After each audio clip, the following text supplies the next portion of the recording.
there's a war on meat. You know, and the elites are trying to bring it down. They're always trying to get rid of these small farmers that do the grass-fed stuff. If there is meat that they kind of approve of, they're trying to lean towards this awful lab-grown stuff. They want us not quite dead, but enough to buy all these meds. I realized I just needed to look at a cave painting. You know, there's no broccoli, there's no crunchy nut cornflakes for sure, there's no rice and dal and vegetables, there's none of that sort of thing. There's just a guy or a few guys, spears, mammoths, aurochs. This is what we've eaten for millennia.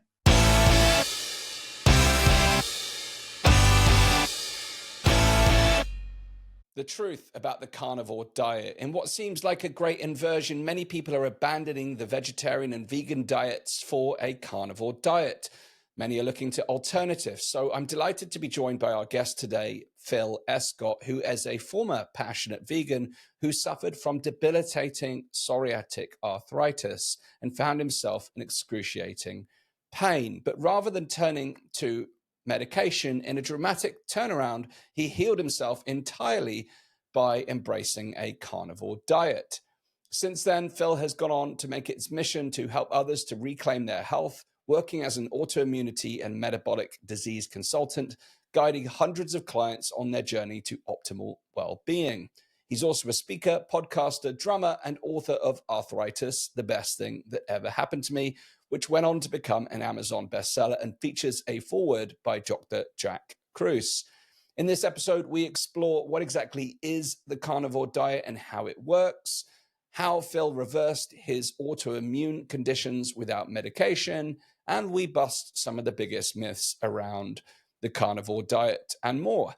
For my vegetarian and vegan friends, fear not, we'll also be exploring these diets and more in coming episodes. If you'd like to support our work and get behind the scenes and early access to conversations just like this, then please join our community of free thinkers over at danastingregory.com/supporter. Phil, you went from being a vegan to becoming a staunch advocate for the carnivore diet. Quite a U-turn. What happened? Well, Dan, thanks for having me on anyway. But and I've got to say thank you to Rebecca Novick, our mutual friend who I'd known since the early 80s, who tipped you off and got me on. But that's great. Thank you. And thanks, Beck. It is. It does seem like a complete turnaround. But for me, it wasn't really. It was just the culmination of 40-odd years of researching into diet. You know, I've been doing that since around the time I met Beck, really, kind of early 80s, and started to get interested in it. And I got involved with the TM movement, the Transcendental Meditation movement. So you got all that kind of yogi stuff and Eastern spirituality. And they all say, oh, well, you know, meat is terrible and you'll never get enlightened if you eat meat and all of that. And I swallowed that for ages, quite literally. And so for 30-odd years, I was vegetarian, not vegan as such, except little periods of veganism because I thought I really should be vegan, but I never liked it much. You know, I liked the fatty Indian curries and, you know, at least some eggs and cheese. But I got to a point where I really thought I knew a lot, you know, and I wrote my first book it was mostly on Ayurvedic medicine, that kind of thing, and sort of exercise. But I really thought I understood about diet. You know, I'd studied all these things and there I was, a bit of an expert, so I thought, because I wrote the first book must have been like mid-90s. And then there was a lot of niggles that I should have listened to, but I just dismissed them. And I thought, well, it can't possibly be the diet because I know what I'm doing. And then by 2010, I ended up, it seemed something, but it wasn't, but my health completely collapsed and I was absolutely crippled with psoriatic arthritis, an autoimmune condition pretty much the same as rheumatoid, just without the rheumatoid factor. They put these silly labels on it, but it's all the same thing. Just horrible inflammatory arthritis. You know, one ankle blew up, then the other one, then the knee, then the back went, and my wrist, I realized, must have been that since the mid-80s, probably sort of whispering away.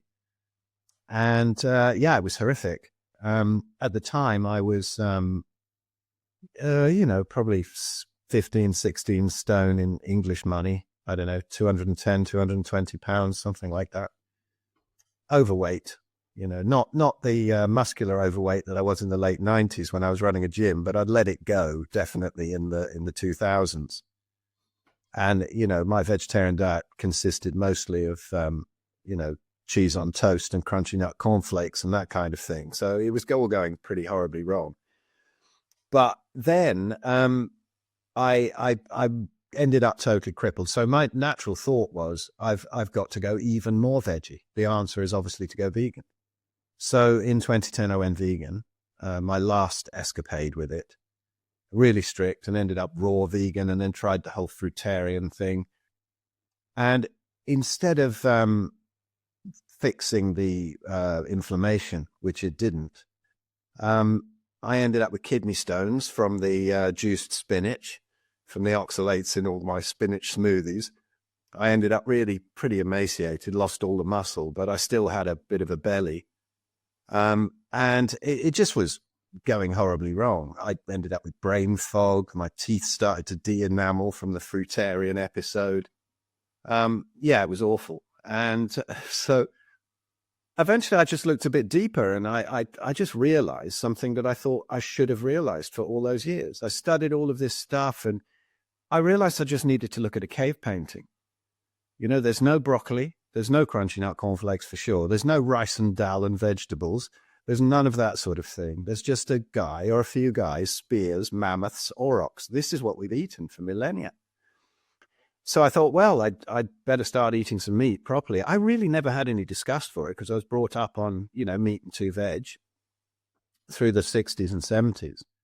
And I was very healthy on that, apart from the occasional thing that shows up, like we mentioned before we've started recording, the tonsillitis, that kind of thing, the hay fever, things like that, which point towards a body not being happy with what's going in, but nothing serious. I thought, well, back to meat. And I started eating a lot of fatty meat, and it helped a lot, but I still had to have my healthy veg with it. And I did end up turning it around a lot. So a huge percentage of these conditions. I mean, I had other stuff. I had calcifications in the arteries. I had fatty liver with cysts in the liver. I didn't drink for 30 odd years. I was teetotal. And every time I had a blood test, they'd ask me if I was an alcoholic because my liver was so trashed. I didn't drink at all. Now I do have the odd brandy, and my liver results are perfect. But, that's my only plant matter that I take in now. But it was really interesting because I ended up really ripped. I mean, in my gym days, I always would have loved to be really ripped, but I didn't know how to eat. I knew how to train, but I didn't know how to eat. And then I ended up ripped, but I ended up ripped at 120 pounds. I'd lost about 90 pounds over this whole process. And it doesn't look good at 5'10" when you're ripped at 120 pounds. You look like somebody who's just come out of Belson or something. But it did show me that the calories in, calories out theory, all of these theories were nonsense, because I've been eating, looking at 2,000 calories, 2,500 a day, tracking calories, trying to lose weight. And then suddenly I'm eating 3,000 to 4,000 calories of fatty animal food. Lying on the sofa crippled with psoriatic arthritis, and ended up having a set of abs, first set of abs at about 50 years old. And I thought, whoa, okay, everything I've been told is wrong. And long story short, it took me a while to, another 3 years or so on sort of a keto diet. But thinking I needed those few healthy veg with it. And then I realized that on the days where I just cooked the meat and I couldn't be bothered to cook the veg, I felt a whole load better. And I started to educate myself about plant toxins, and just went completely carnivore in 2015. So I've been, fully carnivore for coming up 10 years now this year. Wow. I mean, there's lots of myths and misconceptions around the carnivore diet, and I'd like to address those as we move forward. But before we come to that, was there a tipping point? What was it that ultimately convinced you then to embrace a full carnivore diet? Was there a specific moment, or was it simply that you were feeling better on those days? What convinced you? Well, yeah, it was just my own intuition, really, of feeling that much better on the days. But I had started to think about plant toxins and think maybe they're not necessary. Fiber's not necessary. But then I remember hearing I think it was a podcast or something with Natasha Campbell McBride, who was one of the people who I discovered who convinced me that I needed to eat a load of fats and meat. She's the author of the Gut and Psychology Syndrome, GAPS diet and whatever. And she mentioned, I have some patients who eat absolutely nothing but meat and they're doing beautifully even years on. And I thought, well, that's crazy. I mean, we all thought it was crazy at one point. But then when those words started to echo, and then I started to look into it and found, Facebook groups like Charles Washington, I think, and he's got Zero Carb Zen, I think, website, or is it Zeroing In on Health, I think. And there's a Zero Carb Zen website, and there wasn't the info about it that there is now. But looking into it, I suddenly thought, this is what we've eaten in preference to anything else. And the tribes up north or in the winter or during ice ages, they're not going to be finding fruit. And, well, we didn't even eat veg back then. We had the odd tuber and whatever, but all the veg that's in the shops these days, whether it's the very toxic superfoods like spinach and kale and things like that, which taste revolting. So your body's telling you, even through to the things that kind of taste okay with a load of butter on, like cauliflower or broccoli, which are also toxic. None of them really exist in the wild, so we never needed them for all those millennia. If we've been here that long, have we? Who knows where we came from? I don't particularly ascribe to the Darwin thing, but whichever way you look at it, we have we've been eating meat predominantly during the winters and ice ages and in the north. And even down at the equator, that is the preferred food. They celebrate when they bring home a kill. They don't celebrate when they bring home a turnip or something. It doesn't happen. And even in the Bible, they never celebrated the fatted turnip, did they? Unless it happened to look like Jesus. Maybe. It's like a photo meme of, look, it's Jesus. I just say that playfully for those of you who may take offense. Yeah, me too. Yeah, so... But yeah, that was it. And then I started to find more information, and I just started to feel so much better the longer I left between me and the last load of vegetables I ate. And so that was it. Okay. So there'll be people at home now who may be triggered by some of the things we've said. And I want to put it out there that I'm still skeptical, Phil. So I eat meat. I'm not a vegetarian or a vegan. But as you were describing, like the broccoli, I was like, hang on a minute, you're not taking away my broccoli. I've learned to love broccoli and cauliflower, talking about the curries. I mean, some curried cauliflower, boom, lovely. So yeah, I'll take some persuading, but and I've got some of my own objections that I'd like to bring in. It's that we'll cover. But before we do that, you obviously gain the abs, which is an amazing result. But what else, when you decided to go full carnivore, what else changed for you in your life when you made that decision? Well, one thing that carnivores, and there are millions of us now, in the West who are doing this, it's really exploding. One thing you do notice is just amazing digestion. People go, how do you ever go to the toilet on a carnivore diet? I've given up answering now. I haven't had a poo for 10 years. But seriously, I was on Sean Baker's podcast a few years ago. We were talking about poo, as carnivores tend to. And I said, right, wonderful company over your brandy talking about poo. That was a lovely pub talk. Yeah, and I said to him, look, but my turds, they could be on the cover of the Bristol Stool Chart Glamour calendar now, because they're perfect. Whereas years ago, I was as a vegetarian, I was pretty much pooing all the time and farting, and these things really are a signal that there's something wrong in the gut. There's an old myth that meat rots in your gut and sticks there. It doesn't. It's completely and utterly digested.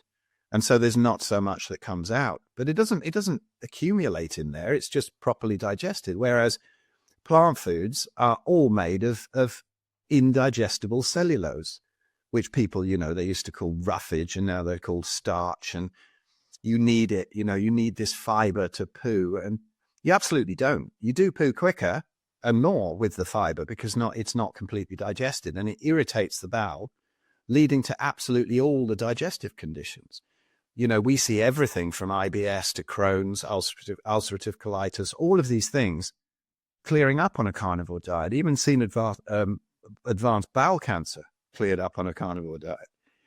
And so meat's supposed to cause bowel cancer. It doesn't at all. There are some funny old studies out there that say, meat causes bowel cancer and all that. But the meat that they're looking at, they're counting a pepperoni pizza as meat. They're counting a ham sandwich as meat. This is not anything to do with the carnivore diet. If you're eating grass-fed beef and lamb, it's very, very different from eating a pepperoni pizza. So, there's too many confounders in those studies, and they twist them around to show what they want. Whereas all of these things seem to clear up when you eat nothing but fatty beef and lamb, which is the purest version of the carnivore diet.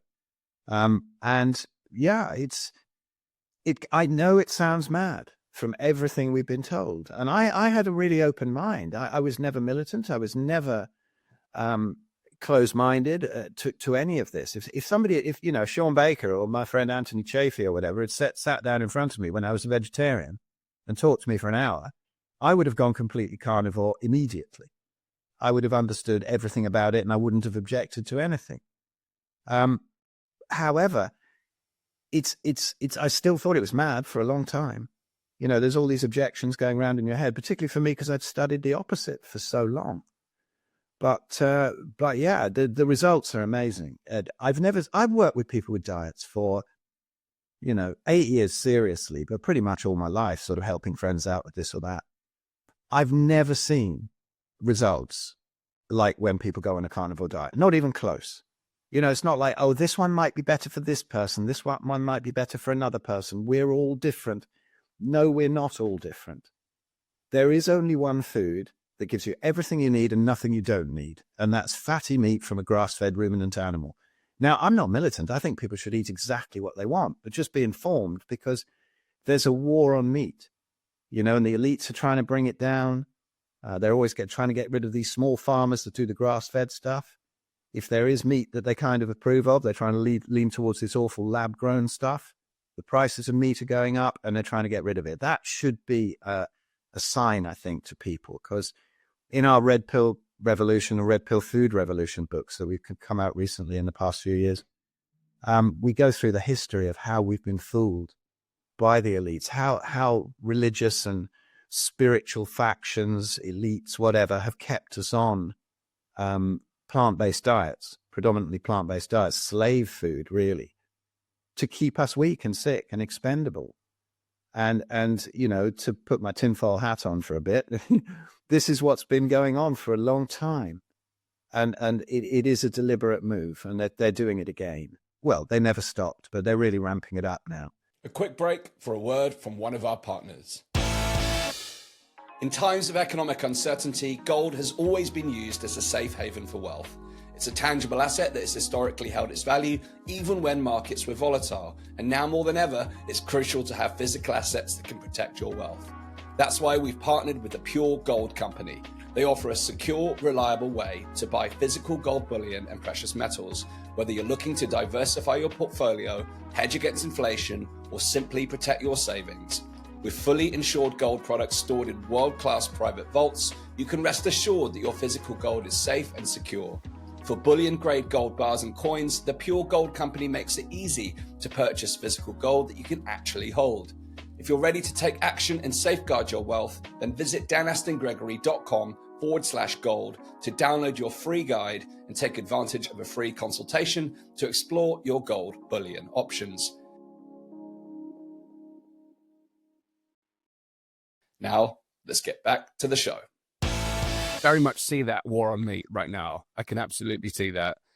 But what's interesting as well, you mentioned Sean, Sean's prominent talking about this, yourself and many others. There's actually seems to be a counter movement to that now, with a lot more people now being proponents of the carnivore diet. Before we get on to, I would love to actually, because I think there's misconceptions about what the carnivore diet actually is, and does it just mean eating more meat? I want to come to that in a minute, but before we get to that, because often people see it as like an extreme diet. Other people have different views on this, and you mentioned that there are only periods that you were vegan, and my experience with my friends who are vegan, they tend to circulate with other vegans because it's just easier to hang out. If you go to a restaurant, you've got no issues. not necessarily the same is true for vegetarians, but what was the reaction of some of your friends and family who perhaps were vegan or vegetarian at the time when you made this choice? Well, I get, it wasn't so much my friends and family. I mean, some of them thought it was a bit mad, but these people in the TM movement, where I live near to that sort of meditation community, I don't have much to do with it anymore, but, and all of them, sadly, are getting very sick. You know, as they hit their 50s, 60s, 70s, I've lost a load of them to autoimmunity, cancer, all sorts. So it can't be the meat, right? But they're not militant. They're just, you know, they're not activists or anything. So they think it's a bit mad and say things like, oh, Maharishi said we should all be vegetarian. You know, looking in my trolley at the supermarket, if I might run into one of them, and they look in my trolley, oh, that's awful. I could never do that. But it wasn't anything militant. I mean, most of the militancy I saw was on my YouTube channel, where I got, you know, death threats from vegans, from all sorts. You know, your kids should be taken away for feeding them like that. I tell you, I've got kids of 35, 16, and 9. And as they get younger, we learn more about diet. Well, the first one was from a previous marriage, but we brought him up veggie. He had a whole load of issues. My daughter, who's 16, she's pretty healthy, but we did bring her up vegetarian. And at the last Spanish retreat, Anthony Chafee was there too. And I was talking to him about this, and he said, you've got my kids were there too.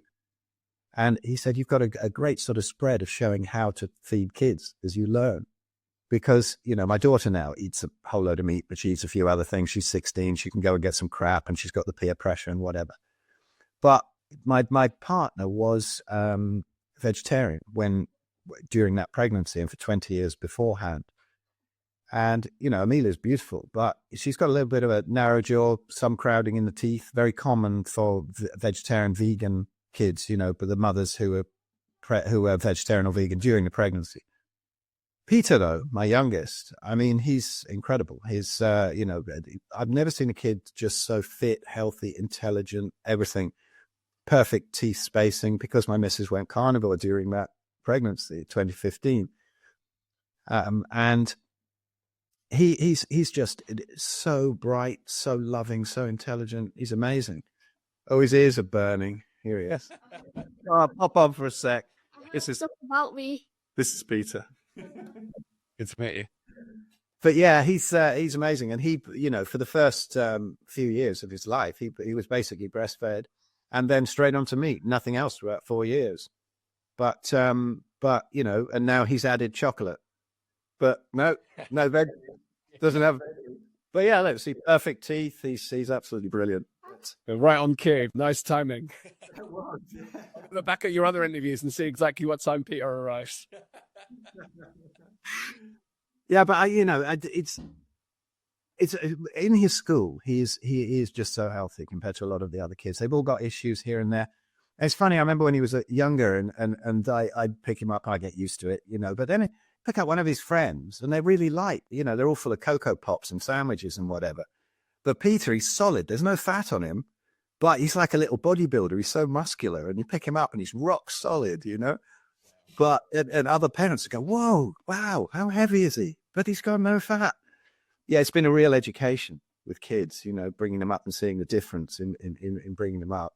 And I waffled on so much there, I forgot what the original question was. About, you know, how friends and family react, because like anything, when outside of the norm, you know, there's a response. I think you've answered that well, but I just want to come to the point now and you've demonstrated, you know, the impact on your own family, which was wonderful to hear. But let's define what exactly is the carnivore diet. You know, is it purely animal-based meat products? Does it include fish? Can you explain to us what is the carnivore diet in a can I say nutshell, or nuts not allowed?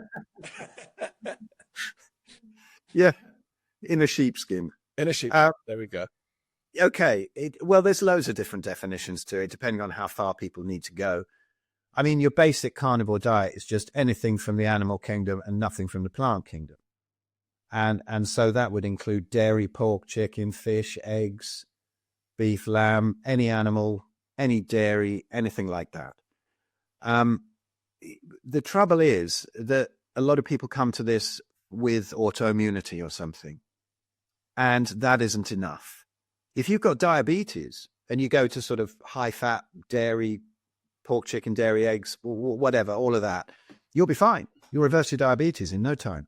But it's a little bit more complicated with autoimmunity, with cancer, that kind of thing. There are some issues with some people do that and they get a whole lot better. I did, for the first 4 years of carnivore, I had basically meat and some cheese and some butter and that sort of thing. And I was eating a bit of pork and chicken here and there.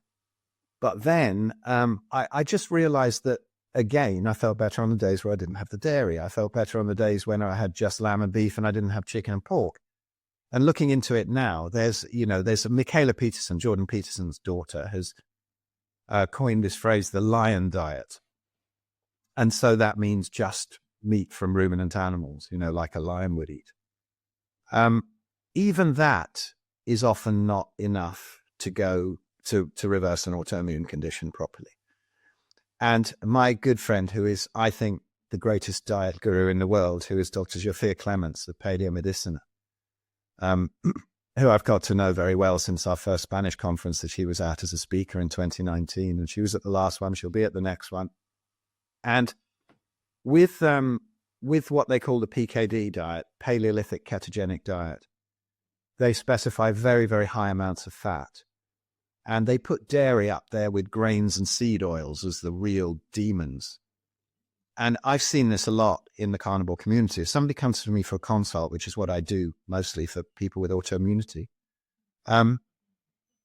if they come to me and they say, well, I've been carnivore for a certain amount of time, it's not working brilliantly, I've still got some issues. For me, it's generally pork, chicken, dairy, or eggs. They're having one or two or three or all of those. And when you start dropping those out, then you get to the real magic. And so, very high fat, pretty much a third fat to 2/3 lean meat on the plate. So even a fatty steak like a ribeye, you'd want to be wanting to add extra tallow, whatever, to it. And it is a very high fat diet. People say, oh, it's a high protein diet. It's not even particularly high protein in the healing phase. Somebody like Sean or Anthony, obviously they're eating pretty high protein because they're big guys. They don't have any autoimmunity, so they're absolutely fine.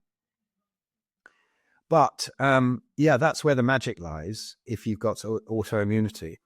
So I do that mostly with the clients, run them through that. I mean, there's a load of other stuff with this ancestral stuff and healing. I get into light and grounding, EMFs, even emotional stuff, all the emotional balancing. This is all a huge part of healing. But on a dietary level, if you can go high fat, beef and lamb, brilliant. And, wild caught fish are great. There's nothing wrong with them. Basically, animals that have eaten what they're supposed to eat. Because the problem with pork and chicken is that they don't feed them very well. They feed them on all kinds of soy and grains and, corn. They're not designed for that. And then the fats become less than optimal. You've got high linoleic acid. You've got deuterium in there, which is another rabbit hole. But basically, the meat is fairly inflammatory. Now, my son, he eats a bunch of pork. I cooked him some pork belly today. And he's fine on it because he's healthy. Me, I can't eat it. I love pork. I wish I could eat pork belly all day. It's beautiful with the crackling on there and absolutely delicious. And I might have a little bite of his, but I don't do well on it. But he eats it and he's fine. I got no problem with that because he lives mostly on lamb burgers, actually. He likes them. But so he gets tremendous nutrition anyway. And it doesn't matter if you're healthy. You see, people say, oh, we were always omnivores. We actually are not omnivores. We're facultative carnivores, if you look at our biology. This is because, my question was going to be, is this truly an ancestral diet? Because of the, our teeth, our digestive system indicating we've evolved to be omnivores. What's that all about? And how does that connect with your thesis? Yeah, well, we're not omnivores quite. We're facultative carnivores, which is different. A true omnivore in nature will be able to thrive just as well on anything, really. A human being, they can get by on plants. They're not the plants, as I said, that we have today. But they at times of when the hunt fails, they'd eat the odd tuber. Seasonally, they'd have nuts, berries, things like that, some fruit if they were in a temperate zone. Of course they would. It would have done no harm. But these days, well, when we're already that damaged from an excess of grains, seed oils, processed food, stuff that's been sprayed with glyphosate, our microbiome is trashed, and the gut becomes leaky and leaves us open to these autoimmune conditions. So we become more sensitive. Ancestrally, yeah, we would have eaten stuff like that, but they've always been carnivorous tribes, like the Inuit, the Maasai. People say that they die young. The average age can be brought down by infant mortality, lack of trauma care, that kind of thing. But when those people get old, and they do get old, even 100, even 120, there's examples of them. They've got all their faculties. They don't have joint issues. They don't have heart conditions. They don't have cancer. They don't have words for these things. The kind of things that kill us more slowly, People say, they die young. It's not true. It's that we die slowly in care homes full of meds. And it's not the same kind of thing. These people, they'd kind of wind down in a couple of days and die peacefully. They, unless they fall out of a tree or get attacked by an animal, that was a different thing. But it is an ancestral diet has always been based around meat. If anybody doubts this, I would say listen to people who've actually lived with these tribes. I have a podcast called the Red Pill Buddhas podcast, and I've got Mary Ruddick on there. You've got to get Mary on. She's amazing. I must hook you up. She's so fascinating. Vegan, was damaged by veganism, bedridden for ages with it, really bad, healed on a carnivore diet. Now she just travels around the remotest tribes, the ones that most people who say, they all died young and this and that, and listen to the propaganda. They've never got anywhere near them. She goes to the real remotest tribes from the equator to the Arctic. And her stories of what their health, their longevity are really eye-opening. And Mary's amazing. She's got to be the most smiley person on the planet. She's just absolutely full of joy. And so are these tribes.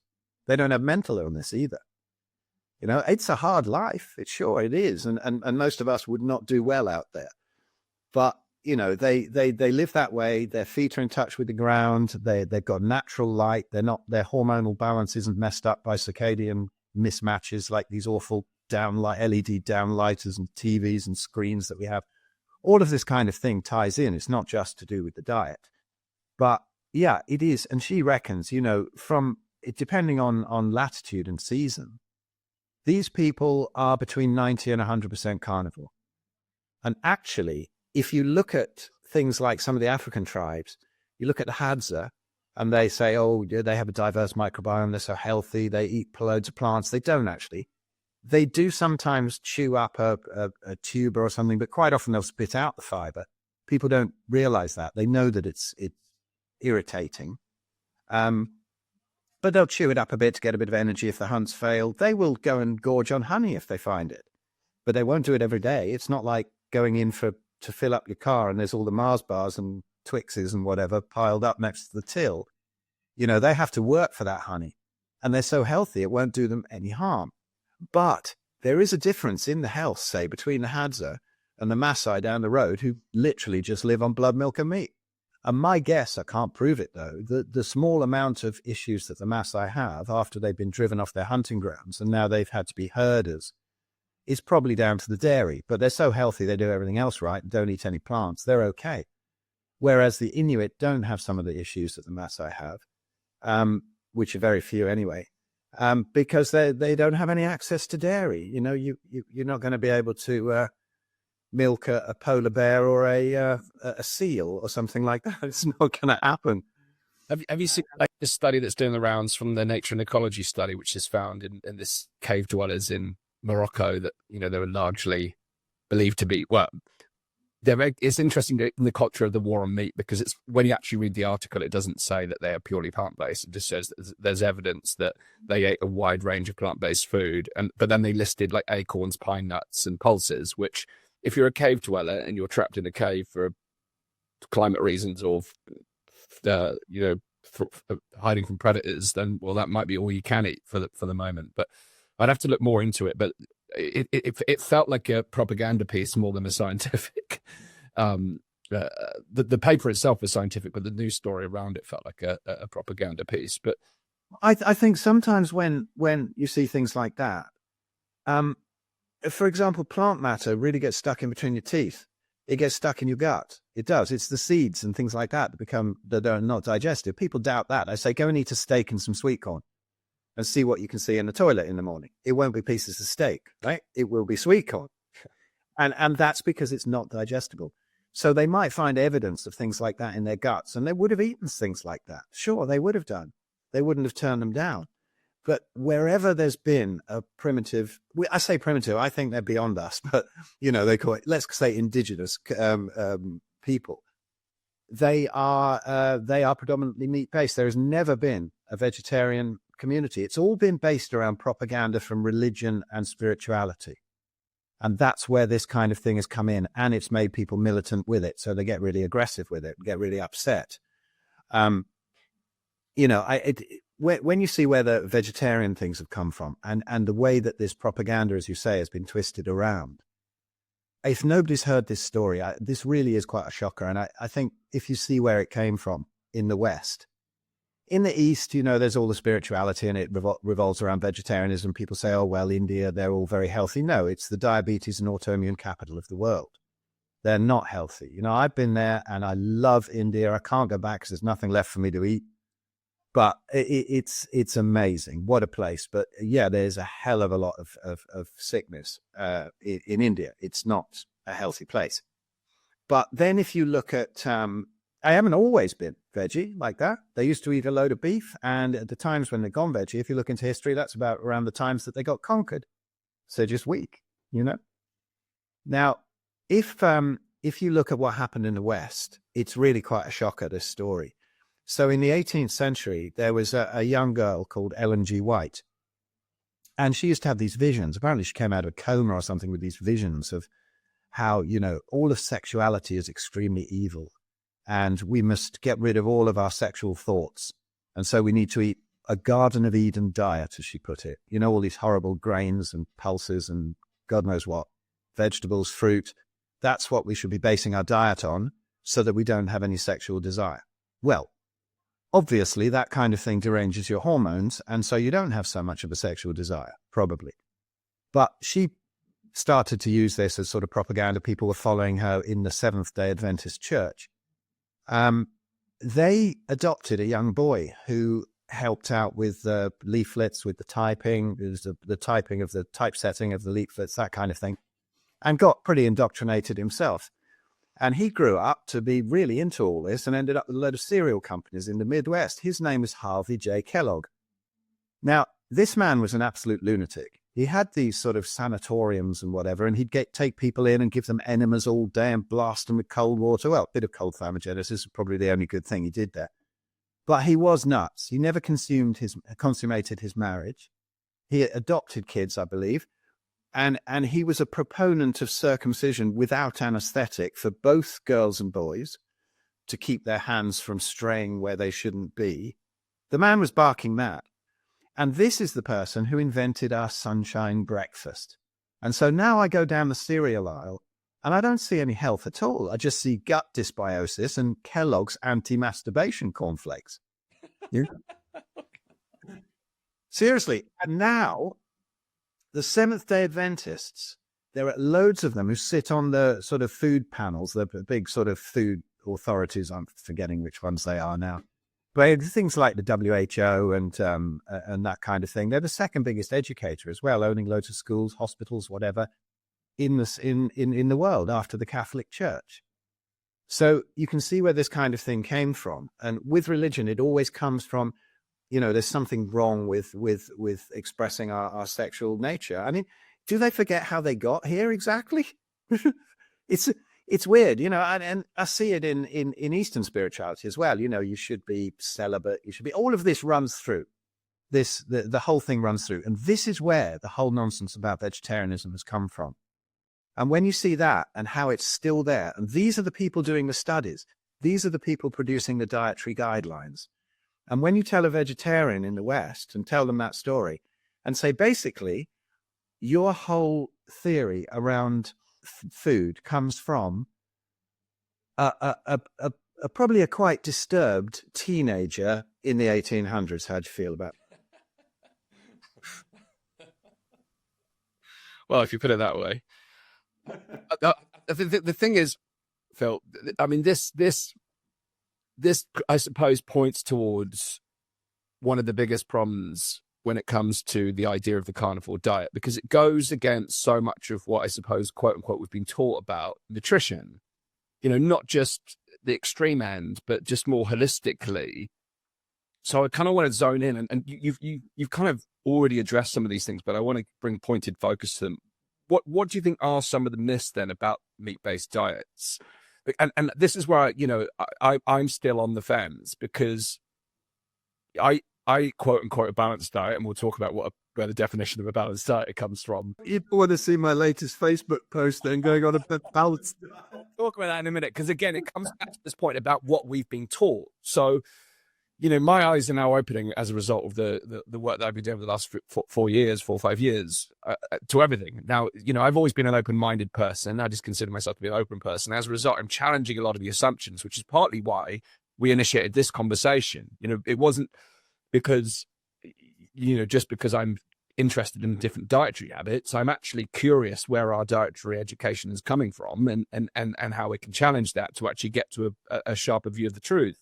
So my alleged balanced diet includes things like the vegetables and such, and I kind of jest about it, but actually there are certain fruits and vegetables that I really love to eat. I don't know what impact they're having on my health, but perhaps I have a history of autoimmune conditions, and looking back over my history, I'll be more pressed to say it's probably likely to do with our dear friend Mr. Kellogg's, rather than necessarily some of the vegetables and fruits I ate during my youth, but I could be wrong on that. But I want to zone in on that, because the biggest obstacle for someone like myself to make the change, and I'm sure many others, is actually not only letting go of some of the foods that you actually enjoy, but of the belief that they are necessary or even good for us. So there's a few things, there's a few specific myths I'd like to cover, but just I'd like to hear it from you first. What do you believe are some of the myths around the meat-based diet, before we look at the other side in terms of the fallacies of a vegetarian or yeah. Well, I just want to be really clear that I think you've got a fantastic attitude. Of course, these things should be challenged. We should discuss in a peaceful way. We're mucking about and joking here, and that's fantastic. That's how it should be. When I talk to a vegan, eventually they always end up screaming and calling you a cannibal or something. And this is because of the brainwashing that's gone on, which I had myself. So no offense to vegans. It is the way it is. And people say I vegan bash. I don't at all. A lot of my clients, a lot of carnivores are ex-vegans. And I used to be a vegan, and I have tremendous compassion when people get caught in what I consider to be that dangerous cult. And this is where a lot of the myths come from. So I think that we're all free, sovereign human beings, and we should be allowed to eat anything we want, whatever it is. That is our own choice. And so there's no militancy here. I don't think everybody should go carnivore. Certainly don't. I think it's a very good idea if you're autoimmune, and it's probably, to be honest, your only way out. And then if people can reintroduce things, even Paleomedicina, who are the strictest on diet in the world, yes, there are certain things you can reintroduce. They're not very keen on vegetables, but to reintroduce things like fruits and stuff. You see, if you look at actually look at botany, let's forget all the dietary things. Look at botany. There's plant toxins in plants. There's like 99% of the plants on the planet will land you in hospital or kill you, or at least give you an extremely bad stomach. Now, there are toxins in all plants. One of the nastiest toxins is oxalates. Before we continue, I want to let you know that in order to sustain this show, we're now partnering with brands that truly represent the values that we stand for. Ultimately, with the goal of helping you to discover products and services that can make a difference to the quality of your life, whilst helping us to grow the impact of our show. Have you noticed the financial world is shifting? Inflation is eating away at savings, banks are becoming harder to trust, and central bank digital currencies, or CBDCs, are looming on the horizon, threatening to erode financial autonomy as we know it. If you've been thinking about crypto as a way to protect your wealth, but feel overwhelmed, worried about scams, or confused by all the technology, then you're not alone. This is exactly why we created the Navigating Digital Assets course, a fully updated, beginner-friendly course designed to help you to securely navigate the world of crypto and digital assets with confidence. This course has already helped over 500 people to gain clarity on how crypto works, how to invest safely, and how to secure your assets in an ever-changing financial landscape. With holistic guidance, jargon-free explanations, and £197 worth of bonuses, this course will give you the tools and confidence to navigate this paradigm shift in finance. And as a follower of this show, you can get 40% off the regular price and enroll for just £29. But don't wait, this offer will end soon. Visit danastingregory.com/NDA today and take the first step toward protecting your wealth and securing your financial independence. You'll find the link below this content. And this has been proven. There's a lethal dose of oxalate. And oxalates, it's oxalic acid. It acts like little shards of glass microscopically that get into all the organs. They're the root of kidney stones. You know, the doctors are coming around now and they're learning about oxalates.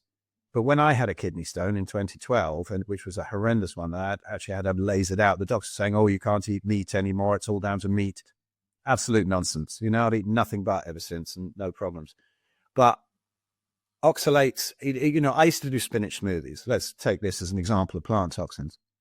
My friend Richard Smith in England here, the Keto Pro, he just put a lovely little short out that I was telling my missus about this morning. But just taking the oxalates for one, I was doing a packet of spinach a day, pushed into a juicer and a smoothie thing, you know, with all sorts of other stuff as well, all sorts of other toxic stuff like almonds and turmeric, all full of oxalate. But a packet of spinach has about 1,500 milligrams of oxalates. I was doing that every day. Yeah, same. 3,000 milligrams. 3,000 milligrams can be a lethal dose of oxalate.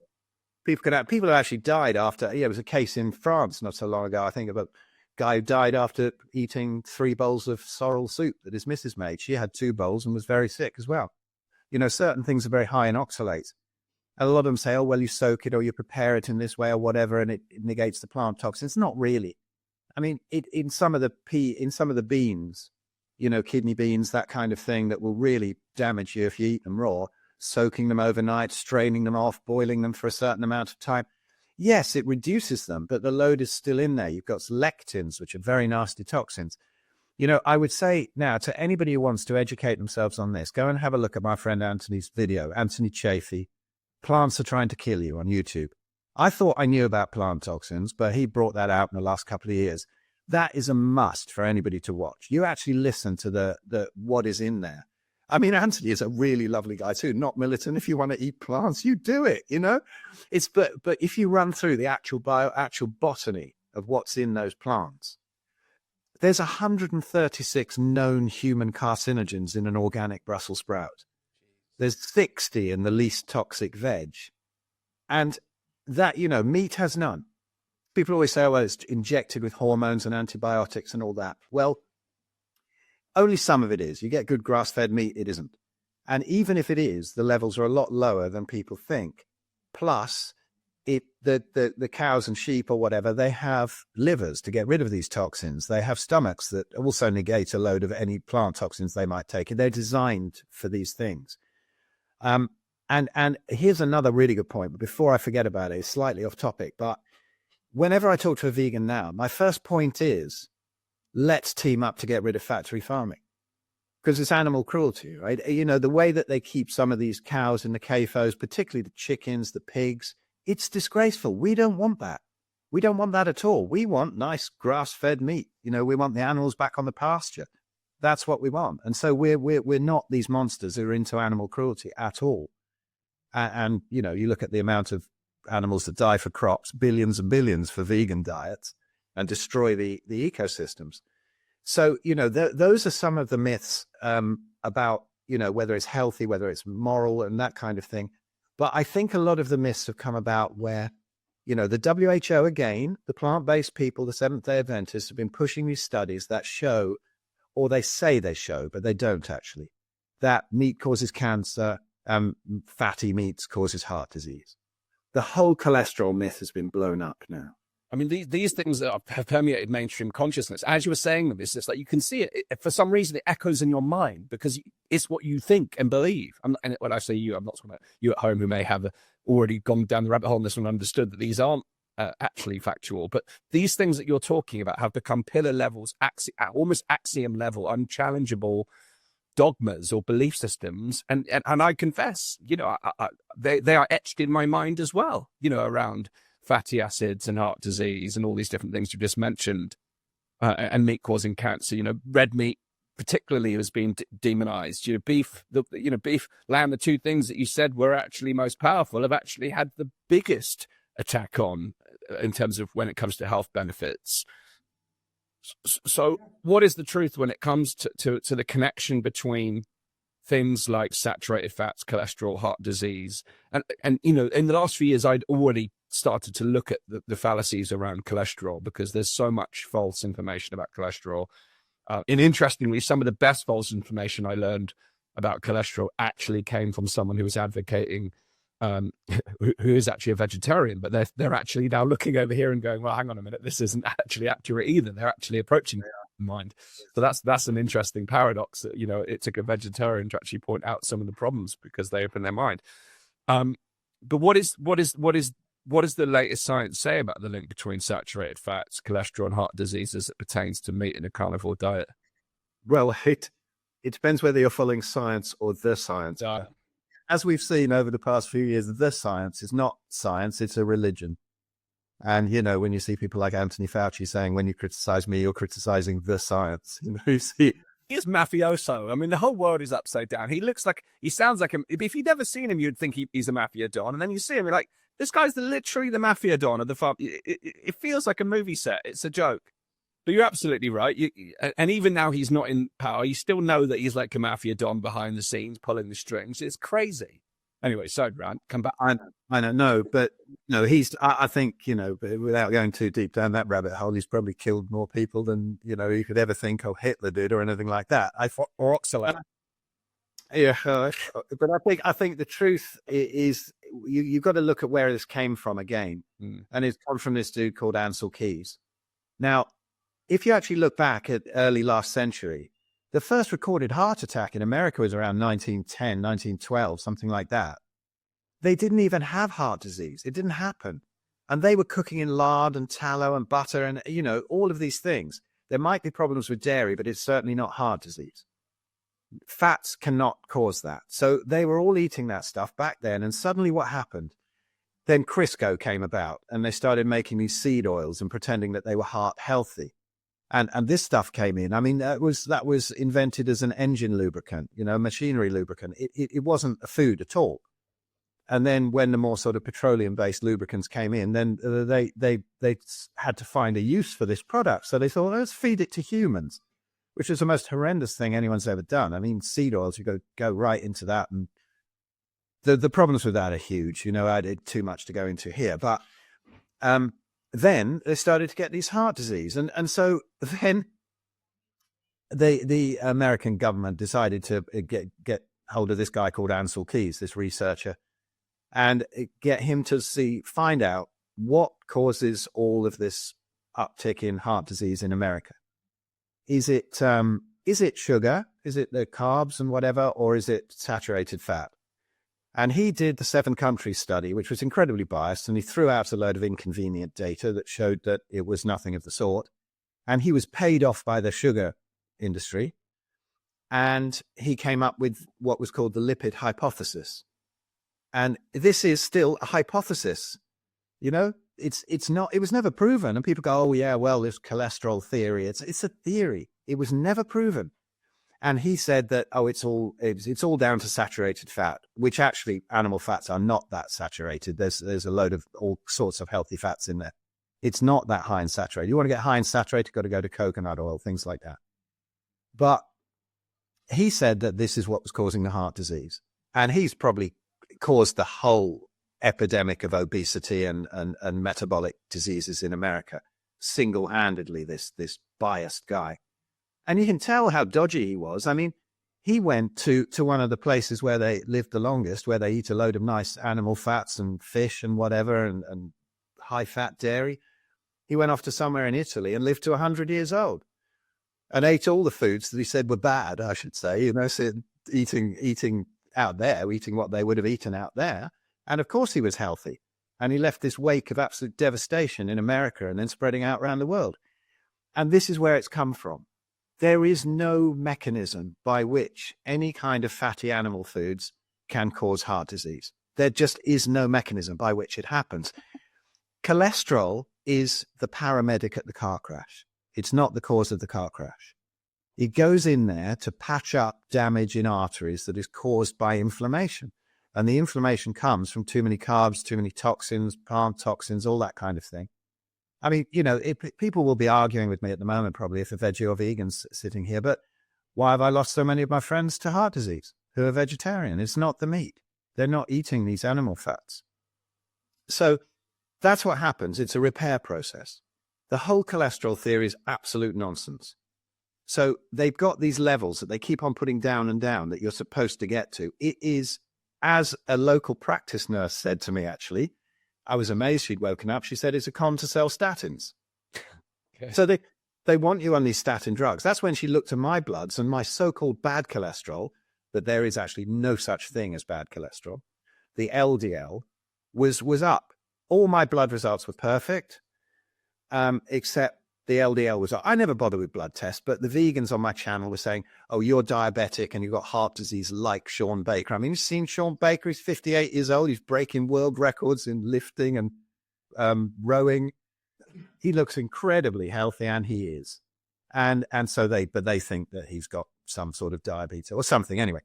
So I thought, okay, I'll go and get these results done.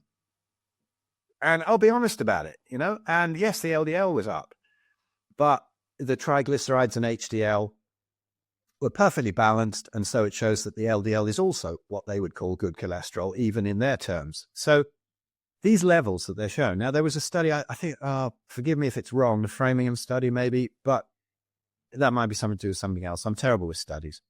I don't have a scientific mind like a lot of the other carnivore guys. But there's a study out there that shows that the higher your cholesterol, the less all-cause mortality there is. And the lower the cholesterol, if you do have a heart attack, you're less likely to survive it. And most people who have heart attacks do not have high cholesterol. The data has been twisted around so much with that horrible sort of a way that they mess about with the results. So what is the word? Absolute or relative risk. Yes. Okay. And they start to mess about with the data to show what they want it to show. But if you actually look at these tribes who ate like that, they don't have heart disease. Even the people, our great-grandparents or whatever, they didn't have such a heart disease where they'd be cooking in this stuff. They even ate bread and veg and whatever. But here's the thing, which is interesting, but I think is a very good point that Natasha Campbell-McBride pointed out when she was doing a talk. It was so lovely to get to know all these people after they've been my heroes, But she was doing a talk and she pointed out something really interesting, that we actually now, if we eat anything from a supermarket, whether it's the vegetables, whether it's the processed food, whether it's a bar of chocolate, whatever it is, it's probably come into contact with glyphosate at some point. And so all of these things, we're going around the supermarket eating this stuff that is basically a broad spectrum antibiotic. So it's ruining our gut biome. And we can't stay healthy on meat and 2 veg like our great-grandparents did because our guts are so wrecked that we lose the ability to protect ourselves against the vegetables. And I'd have to say that, if you like vegetables and you can take them, by all means eat them. But you're not healthy because of them. You're healthy despite them. And nowadays we can't take these plants that we used to have. Our microbiome is there to help protect us against oxalates. There's certain bacteria that help us to eliminate them without them getting through into the bloodstream and into organs. Same with the lectins and all the goitrogens in your favorite, broccoli and cauliflower, which attack the thyroid. And, we would have been okay with stuff like that because the body was protecting us against it. But we don't need them and they do us no good. But the problem now is all of the other factors has made us so weak, particularly in the digestion, that we can't take them. And I think Natasha's got a great point there. That, you look at it and go, well, our grandparents were healthy, so it must be great to eat cabbage and potatoes. Well, it was fine for them, but it's not so good for us. And some of the sort of superfoods, vegetables that we've got now that our grandparents never had, like kale and all that kind of thing. Cabbage is not as toxic as a lot of vegetables. Potatoes, ancestrally we ate tubers at times when the hunt failed. If you're healthy, you can take some potatoes. That's fine. Don't take away my roast potatoes, Phil. And I've got to admit, at Christmas, when I cook roast potatoes, because the kids will eat them, my missus will eat them, and I'll have a bunch of roast potatoes with some butter, but I don't do it every day. I don't do it 364 days of the year. And if I do it that much now, having healed, it doesn't do me any harm. But I'm never going to go back to where I was. My incentives are really bad. I would be in a wheelchair or dead by now if I still ate that stuff all the time. Yeah. So there's a few. I did get in trouble in 2022. I play in the Daz band, which is run by Darren Nesbitt, who does the light paper in England and whatever. And, we play all these freedom festivals. And I was out a lot in the summer traveling around, and I was eating a load of pork, chicken, dairy and eggs. And I got as sick in 2022 in the winter as I did back in 2011. So I know that I've got to stay that strict. I didn't even eat any plant foods. If I do it once in a blue moon, seriously, I am 100% carnivore minus 0.01% on Christmas Day, maybe, when I'll have some roast potatoes. But normally, people, if they have potatoes now and again, even a couple every day, it's not going to hurt them if they're healthy. I'm talking about it from a perspective of people who've got serious issues. And when you see how powerful it is to cut the plants out, paleo medicine, and nobody has results like them. They're even reversing glioblastomas and stuff, which is a death sentence. You get that. That's the worst brain tumor. You're going to be dead in 3 months kind of thing. And they've got people. My friend Andrew Scarborough, who's been on my podcast and many other podcasts, 11 years ago, he had the most complex version of the most complex brain tumor. And 11 years on, looks amazing. He looks like mid-20s. He's coming up to 40. He's running these marathons. He's researching into doing his own cancer research and making great inroads into that, blowing up some of the dogma. He's absolutely fine. And that's 11 years on from a glioblastoma diagnosis. That's unheard of. And that's how he eats. And I've been out to eat with him, and he's even more strict than me. If I go to a Brazilian restaurant, I might have the odd chicken wing and a bit of the pork that comes around. Not a bit will he touch. Wow. Not a bit, because I might lose a knee. He loses his life. Gosh. Well, to a degree, you're screwing in my head, Bill, because because there is. So there's a few things I became with the pandemic podcast. We even had T-shirts with this made on the back. We had Common Sense Corner, because we were saying that there's so much of the world was not common sense. Come and join us in Common Sense Corner to return to sanity. And there's a few things that ring true for me in terms of common sense around what we've been discussing.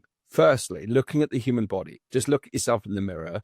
We can see that we're made of protein, fats, amino acids, etc. We're not made of plants. We're a different specimen. What we can also see in the plant world is that a lot of the toxins that you're talking about are actually inbuilt. Animals have, like predators, have big teeth, big claws, strength and power as their immune system. That's their defense against other predators. Plant life have these toxins as a defense against other comparable predators. So a lot of these toxins in plants are actually to keep them alive. But those toxins, for us, are toxic in the human body. And that I can quite clearly see. Lectin is something I learned about deeply several years ago, recognizing the impact of lectin, because I recognized that was causing me havoc with autoimmune conditions I've suffered with. But I know, like, my part of my brain, and I'm sure many others who haven't gone complete carnivore are saying, but what about like key vitamins, minerals, fiber, antioxidants, phytonutrients? Now, you've touched on fiber already, but what about the vitamins, the minerals, antioxidants, phytonutrients, micronutrients that you find in vegetables and fruits? They're phytotoxins, Dan. There's no phytonutrients.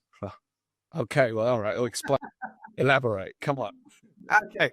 Well, polyphenols, they're toxins, are they?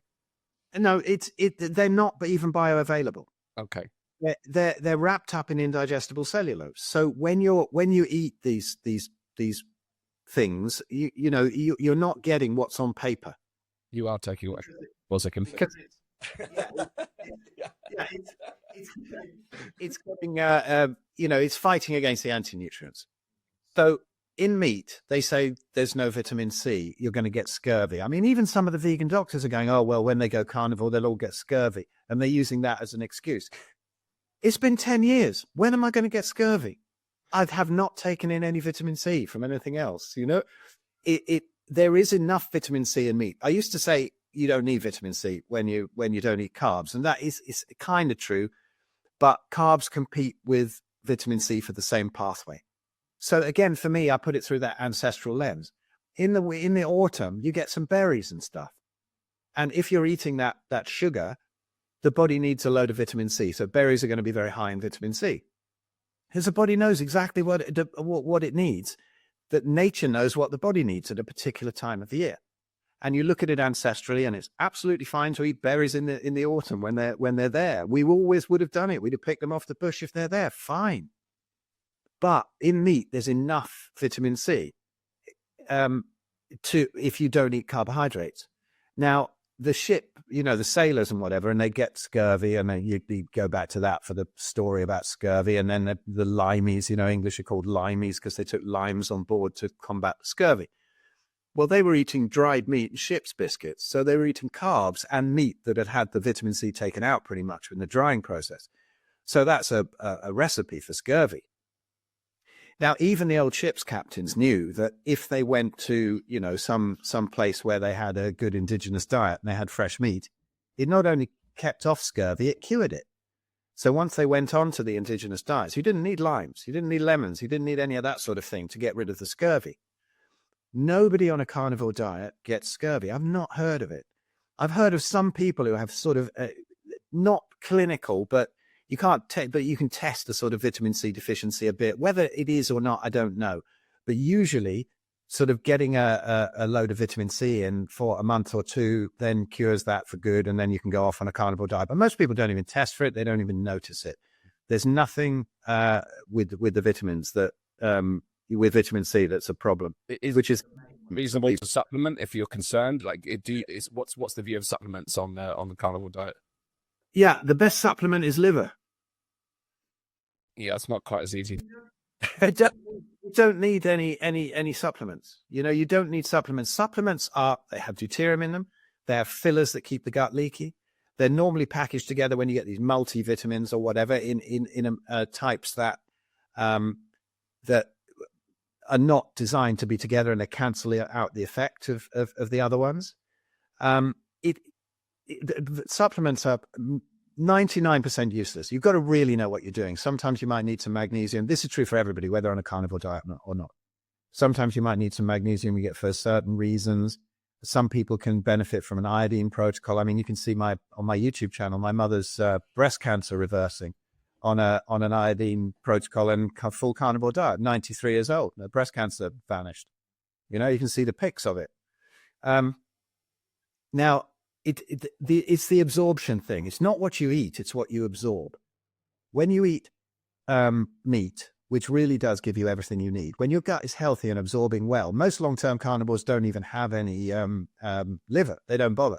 It's useful to have like a pound of it or whatever during the healing phase to get certain nutrients in, and liver is full of vitamin C. It's got a load of vitamin C in it. Now, I think there's one study that was done that I think really demonstrates what's going on here with plants. Like, if you eat a steak on its own, you're going to get more nutrients than that exact steak with a salad. And people go, oh no, how's that possible? Well, there are anti-nutrients in the salad that's going to mess about with the nutrients in the meat. They once did a study that I thought was brilliant. They got a group of people, split them into 3, and they were trying to find out how much the body takes in of zinc, how much zinc is absorbed from oysters. So the first group of people, they gave just oysters. Second group of people, they gave oysters and black beans. The third group of people, oysters and tortillas. And they checked their their zinc levels. In the first group, the zinc levels shot up. Second group, they went up a bit. Third group, they didn't go up at all. So it's not about what you eat, it's about what you don't eat. Wow. You know, this is it. Meat is not magic. It's just the only food that you can absorb everything in it. So you get all these recommended daily allowances of such and such. And so you eat all these vegetables with these recommended allowances in. but they don't take into account that they're not bioavailable. They're wrapped up in this indigestible cellulose, which ruins the gut and causes all the problems it's said to cure. Fiber is. If anybody doubts that, read a book called The Fiber Menace by Konstantin Monastyrsky. He's got a hell of a lot of Y's and S's in his name. It's difficult to spell, but and there's also another great study that shows about that they got it's on the World Journal of Gastroenterology. It's on PubMed, and it's a brilliant one. There's like 65 people or so, and they all had idiopathic constipation. Idiopathic means, we don't know what the fuck's going on for docs, basically. And so they put them on this a very low fiber or zero fiber diet, taking all the fiber out of the diet, which is supposed to be the worst thing for constipation. And they all healed. And there was a note at the end saying we're going to have to seriously reconsider the role of fiber in the diet. And so it's like an addiction, if you like. Once your gut is messed up, the more fiber you have on a plant-based diet, the more you're going to pass through. So it seems like you're not constipated because the gut's wrecked. And then you have low fiber plant foods, and you get pretty stodged up. But if you have zero fiber meat, it's perfect. Digestion is perfect. With a little bit of, sometimes you get some adaptation problems in the first month or so. So this is key to understanding the absorption of nutrients. So, if you're taking in the fiber, there's just a war going on all the time in your gut, not beautiful digestion and assimilation. And that's what happens on a carnivore diet. So the levels are slightly different in meat, but you absorb it all. So you'll probably get more vitamin C from say, eating some liver than you will do from going and getting a load of berries. And berries on their own, because they're not particularly high fiber. See, nature knows what it's doing all the time. They're not particularly high fiber. But if you eat sort of berries in an apple and blackberry pie or something, you're not going to get anything in there, because you've got the crust, and this is the kind of thing that we've only done recently that has nothing to do with the ancestral lens. For me, it's not always 100%, but if you run it through ancestrally and say, well, what would we have done? What would we have eaten in this part of the world at this season, this latitude, at this time of year? Yeah, I mean, and generally, it's meat plus a few other things. Yes, yeah. I mean, you've alluded to the things, because my next question about nuts, because again, if you think ancestrally, they would have been finding nuts, berries, they would have been having those probably on the way to finding their meat. They're not on their way. They're not snacking on meat on the way to finding their nuts and berries. It's the other way around. So again, nuts are, you've spoken about that vitamin E, manganese, omega-3s, etc. Do they play a role? Are they permissible in some variances of the carnivore diet? Like, is there? Oh, please don't say permissible. Honestly, it's just putting information out there, and then for people to decide, because this is not a cult. It's not, it's just, it's not an authoritarian doctrine where you can. No, not at all. Yeah. Not at all. But let's look at nuts, right? They do have toxins in them, but they're not that bad because they are sort of part of the plant that it wants us to eat. So it wants us to eat them. It wants us to eat the berries. It wants us to go poo in another place and spread the seeds. So now, majority of people I know poo in toilets most of the time, unless you're vegan, when you might have an accident in the street, like I used to, because your arse tends to explode at inopportune moments. But sorry, vegans, I had to get that in. But so in the autumn, you get these berries, you get these nuts, and nature knows what it's doing. You see, if you look at, this is a key. If you look at all the hyperpalatable foods, the ones that we get addicted to, they have a combination of carbohydrates and fats. This doesn't happen in nature, except in breast milk, except in dairy or whatever, which is why it causes problems in adulthood, and in nuts, basically, the odd nut or whatever, and that will put fat on. That will cause a slight insulin-resistant metabolic issue. But that's when you're going into the winter. These things come about in the autumn. And there's nothing wrong with putting on a bit of fat in the winter. And they wouldn't have put on much. Because there wouldn't have been that many nuts. But now we basically live on all these addictive, hyperpalatable foods. If you think of any food that's addictive, pizza, chocolate, ice cream, all of that kind of thing. It's a mixture of carbs and fats, and they know it. You know that ad for Pringles, once you pop, you can't stop? And that is like cancer in a can, that stuff. You know, it's chemicals and seed oils and potato. And or is it potato? God knows what it is, polystyrene. Or potato. Yeah, but it is true. You know, these foods, you can't stop eating them. If you're really hungry, a steak tastes amazing. But when you've had enough, you've had enough, and it's gone. You can't force yourself to eat more, but you could have a bucket of Haagen-Dazs after, right? Because it's addictive. And that is the combination of carbs and fats that the big food companies, they employ food addiction specialists to hit that bliss point so that you can't stop. And that's why we're so destroyed these days. So in the autumn, we have those nuts and berries. Now, there are some berries available to the Inuit even. And so they go, oh no, the Inuit are not carnivore, they do that. But actually, they don't have a sugar addiction like we do. And some people don't bother. Some of the Inuit, I've seen, you know, accounts like Stephenson and whatever, where he lived with them for 10 years in the early part of last century, before they got sick because the plant foods came in, where the vegans always say, no, look at all the heart disease among the Inuit. No, that's after the Western foods came in. So you look at people who lived with these people, and some of them might eat a few berries, some of them might not have any. They're not waiting all year for a great berry feast. You know, they eat fatty meat, and that's it, whatever nature provides. And it provides less up north. If you look at the whole deuterium thing, like deuterium being an extra isotope on hydrogen, blah, blah, some foods are very high in deuterium. And you get a load of that in the cells, it blows them up, it causes cancer. Look at the research on deuterium, it's amazing. So high deuterium foods, like fruit and whatever, are there in the autumn. We can deplete that deuterium over the winter, and sunlight helps to deplete deuterium. Sun is beautiful. It makes the whole of nature go through all its cycles. And so you see how nature works and how it will give us fruit. Fruit doesn't have the toxins of plants. You know, our ancestors did not eat stalks and leaves, and neither do the indigenous tribes now. They know how toxic they are. They wouldn't touch broccoli or kale or spinach because they know how toxic they are. There are plant medicines, most of them applied topically in those tribes and whatever. And plants can very much be medicine. You know, I'm not discounting herbalism. It can be very useful. But the fewer plants you actually eat, the fewer plant medicines you need to counteract the effects of that and have to bring in nature's polypharmacy, if you like. So, you know, the tribes didn't eat those stalks and leaves. They would have eaten the tubers occasionally for some energy, or things that they, you know, like heart of palm, things like that they discover that you can eat to get by, but it's not preferred food. So, you know, it's the addictive things that it plays on our kind of sugar addiction, if you like, because all of us love the sweet taste. We love sugar. And so we would have gone and got those berries.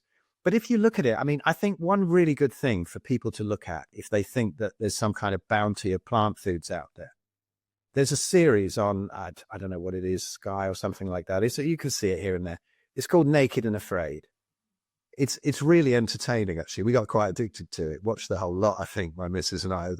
They get a couple, you know, not a couple, but a man and a woman who haven't met, and they're naked, and they just put them into the jungle or into the savannah, you know, or wherever, and say, right, you've got to survive for like 2 weeks, or if they're a bit more experienced, like a month or something like that. It's fascinating. It really is. Because you get some of the vegans, vegetarians, they're not too many, but some of them have gone in and they think they're going to find all this fruit and stuff. They don't. You know, it's not there. Even at the equator, you don't have a whole load of mango trees there with these beautiful mangoes on. You've got fruits that you don't particularly recognize, little ones, they're shriveled up, they're not that sweet. If you can beat the monkeys to them, good luck. You know, and if you do, quite often, you know, they're covered in bat piss or something, you know, and it's just, nature is not really nice and clean fruit and veg shop out there. And when you see the ones who get trouble and they have to call up the guys to bring in the paramedics and they get stretchered off, it's all because they've chosen the wrong plant.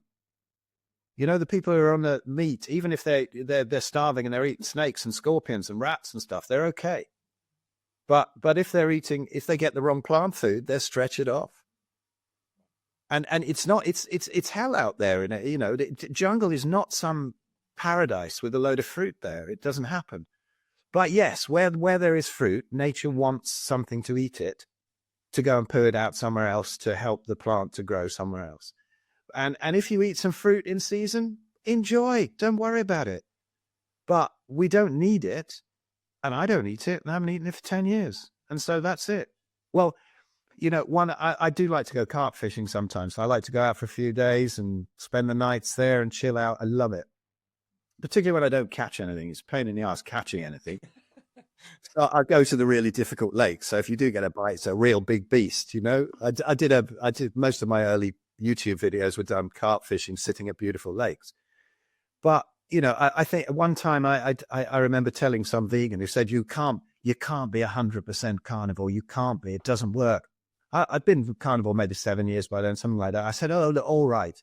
I do remember turning around and there was a whole load of fresh blackberries on, you know, in the autumn. And I was carp fishing. And of course, I picked some off the bush and I ate them. There you go, you see. You're not 100% carnivore like you'd won something. Oh, okay. So in 7 years, one handful of berries is why I'm not dead, is it? That's funny. Well, I think the Puritanism is a problem just in society, full stop. And it's like saying the ocean isn't made of water because it also includes salt. You know, it's just like you just overlook the giant, you know, mass of water. And because it also contains salt, you're saying it's not pure water. Okay, fine. It's not pure water. You know, it's just like we get down to that degree of argument. Phil, we're just going to hear a quick word from one of our partners and we'll be right back. If you believe in the freedom to communicate, the right to privacy, and freedom from corporate surveillance, then you need to check out Proton. Many of you would have heard of Proton Mail. Proton is born out of the desire to create an internet that puts people before profits. Proton helps you to maintain control over your digital life, whether it's sending messages encrypted through Proton Mail or browsing privately with Proton VPN or securely storing your important documents with Proton Drive. Proton is the ultimate tool for safeguarding your digital freedom. Don't let your data be sold or your privacy be compromised. Go to danastingregory.com/Proton and start using Proton to protect your digital life today.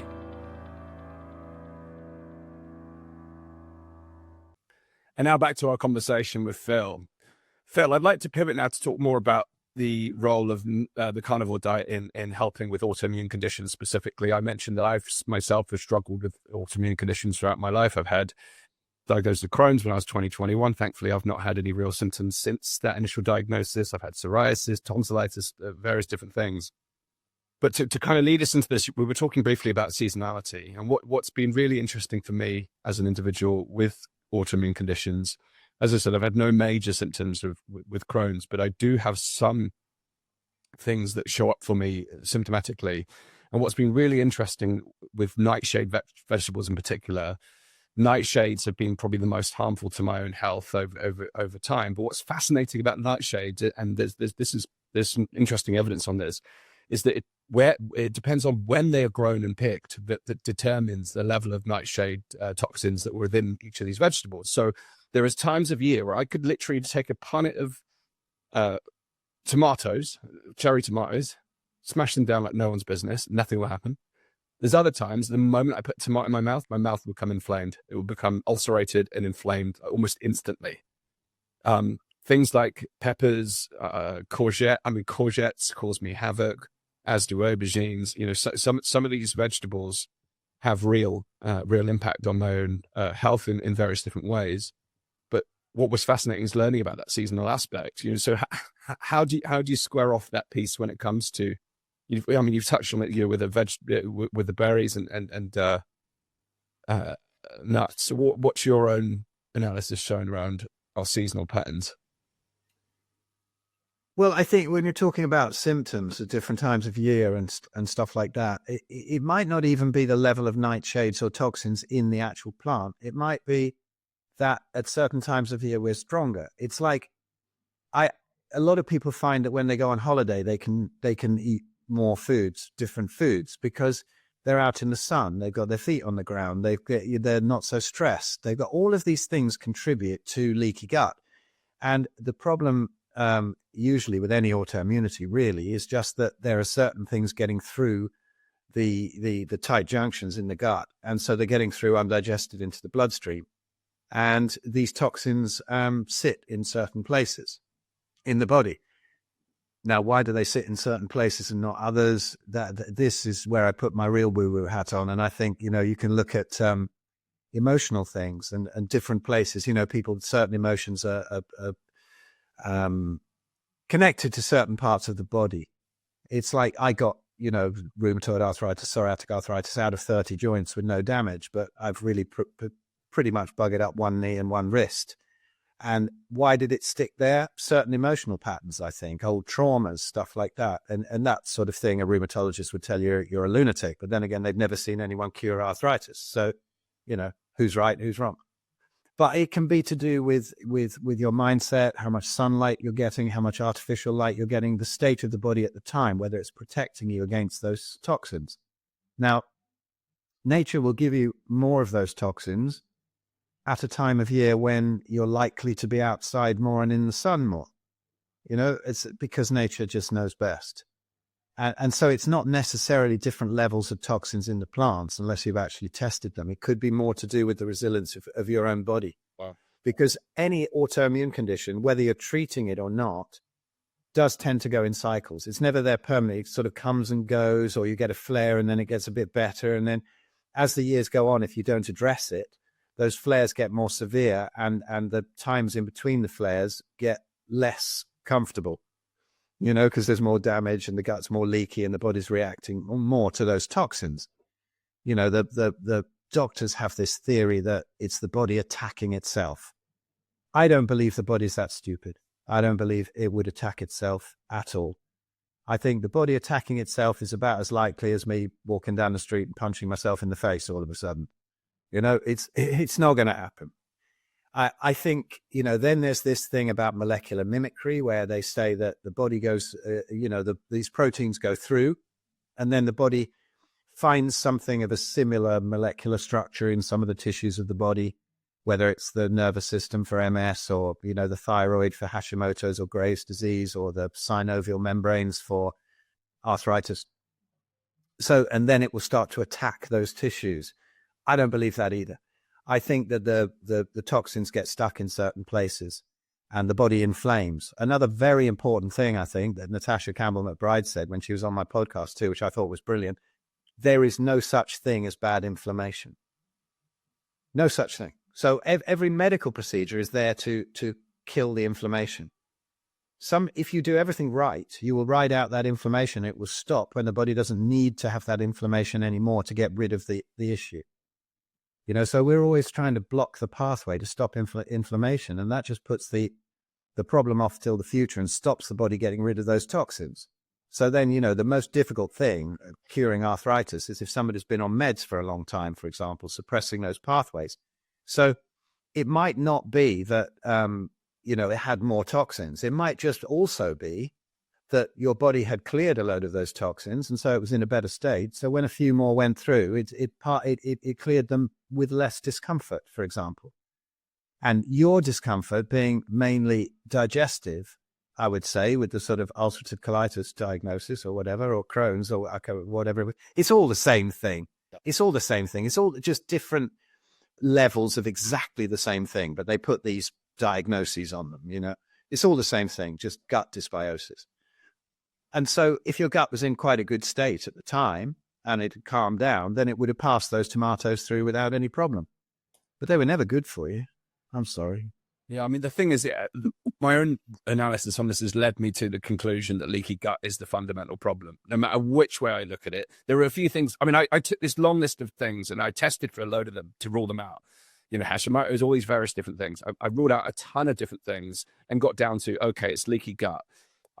So then causal elements, I've got a whole new filter to look at this from today's discussion, because in my view, by this mainstream understanding of nutrition, I thought it can't be the nutrition because I'm following the mainstream advice on nutrition. Other pharmaceuticals, childhood pharmaceuticals, that's still on my list of potential causes, as is heavy metal toxicity and things like that may have contributed for some freak exposure when I was a child. But But quite clearly now, I'm of the conclusion that leaky gut is the primary problem, and I'd never explored some of the things that we've talked about today, and it's given me a whole new lens to go away and think about, because it makes such sense. You know, the autoimmune response makes sense in the way that you've described it. It's almost the body trying to rid itself of these plant-based toxins, which is causing the inflammation. This gives me a whole new lens to look at. So on that point, then, why is it and how is it that the carnivore diet actually helps to heal? What is the mechanistic process of fats, protein, amino acids within the meat-based diet? What is it that actually functionally creates the difference for those who have got autoimmune conditions? Well, again, I'd like to stress it's not about eating meat. It's about not eating everything else. Right. As Anthony Chaffee says, 95% of the benefits come when you drop the last 5% of the plants. Got it. And that's hard for people to see, you know, and that's when they're trying to heal something. I've seen better benefits, particularly in complex issues like MS. I've seen more results when people drop the last few little healthy veg that they're having with their fatty meat when they've gone keto already, than when they went from a standard diet to that keto diet. At a certain point, a few little bits of plants are horrendous. I mean, imagine I scratch my arm like this. No problem. Imagine if I had a deep cut there and I did the same. That would really hurt, right? Yeah. And it's the same with the gut. Once it's damaged, the smallest influence can have a problem. They used to show at Paleomedicina that the gut, they used to show it with gut permeability tests, where you take a PEG test, which is not particularly good anyway, but you take that and then you see how much of it comes through as polyethylene glycol, how much comes through into the bloodstream. And they showed that even with a little bit of plant matter left in the diet, the gut was never truly healing. So it's not about the meat. The meat is great. It gives the building blocks to heal with none of the toxins. However, it doesn't stop immediately. You know, autoimmune conditions, they've been going on and ticking on for decades, usually, before they become a real serious problem that people have to address. And so then they expect to heal in a week. Oh, I tried carnivore for a week or something. It didn't work. And you're like, no, it's like, what's one thing I like to say is that it's like stopping the engines on a ferry or a big ship. You know, it's not going to stop immediately, is it? It's not like a motorbike with like twin Brembos up front. It's not going to stop on a dime. It's going to slow down gradually. And that's what happens. The engines are off, so calm down. If we all knew that, but quite often people go back in the first month because they don't have the miracles in a week that they think they're going to have. And so they go, oh, well, it must be dangerous. It's not working. And I don't want to do, you know, and a lot of people, the problems that you see, if anybody, you see these videos on YouTube where people get issues with oxalate dumps or electrolyte imbalance, and you see people going on about the carnivore diet and how it damaged them or it was no good. And it's like initial stuff that you can get, if you know what you're doing, you can get past, like electrolyte imbalances. I didn't figure that out. Ended up getting hospitalized with palpitations because I didn't know what to do in the transition period when you went into ketosis and the electrolyte balance goes wrong. I figured it out in the end, and there was nothing wrong with my heart. But, you know, you see those kind of things happening, and that's when people say the carnivore diet didn't work. When you see the vegans, it's the other way. You get the honeymoon period because a lot of people stop eating the major toxins like the processed foods and all the seed oils and stuff like that. So they'll get an initial benefit, the honeymoon period, which I think is one of the most dangerous things about veganism, and it can sometimes go on for years. Usually gets people within a few months, and then the health starts to decline. And because there was a honeymoon period, it takes a while for them to realize that that is the problem, that the food's the problem. They think it's something else and, you know, whatever.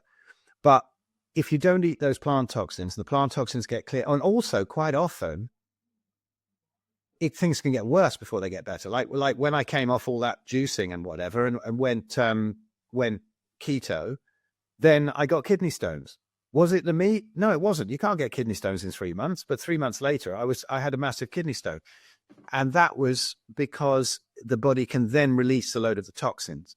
So sometimes you can get what is, you know, generally called a Herxheimer effect, where things get worse before they get better. But the body is it's now allowed to get rid of those toxins. So the body gets rid of the toxins and whatever, you get past that stage. But how does the carnivore diet do it? Well, you're not taking in the stuff that caused the leaky gut in the first place. That's gone. And then the high-fat meat, because sometimes even the proteins, the really good proteins from beef and lamb can get through and cause a problem. Undigested into the bloodstream where they're not supposed to be. That's why a healing carnivore diet is very high-fat, not particularly high protein. Enough to give you the building blocks if you like, but also with all those good collagens and whatever, bone broths, that kind of thing, bone marrow if you can do it. All that stuff that gives the real building blocks for rebuilding the gut. And so, but the minimum amount while the gut heals. And then after a while, you don't have to do the massive fat content. You know, you can reintroduce a few things, see how you go. And then it's entirely up to you. But once the gut is strong again, why on earth not have some seasonal fruit? Do what you like, you know. But if you go back to eating the pizza, pasta, crunchy nut cornflakes, whatever, Pringles, then you're going to be in trouble eventually. You can't go back to what made you really sick in the first place. But some people find they can reintroduce things, and some people find that they can't reintroduce so many. That's where we're different in the healing journey, not in what is our optimal diet. I believe that if we didn't have an optimal diet, it would make us the only species in nature that was true for, if you think about it. Yeah, fascinating.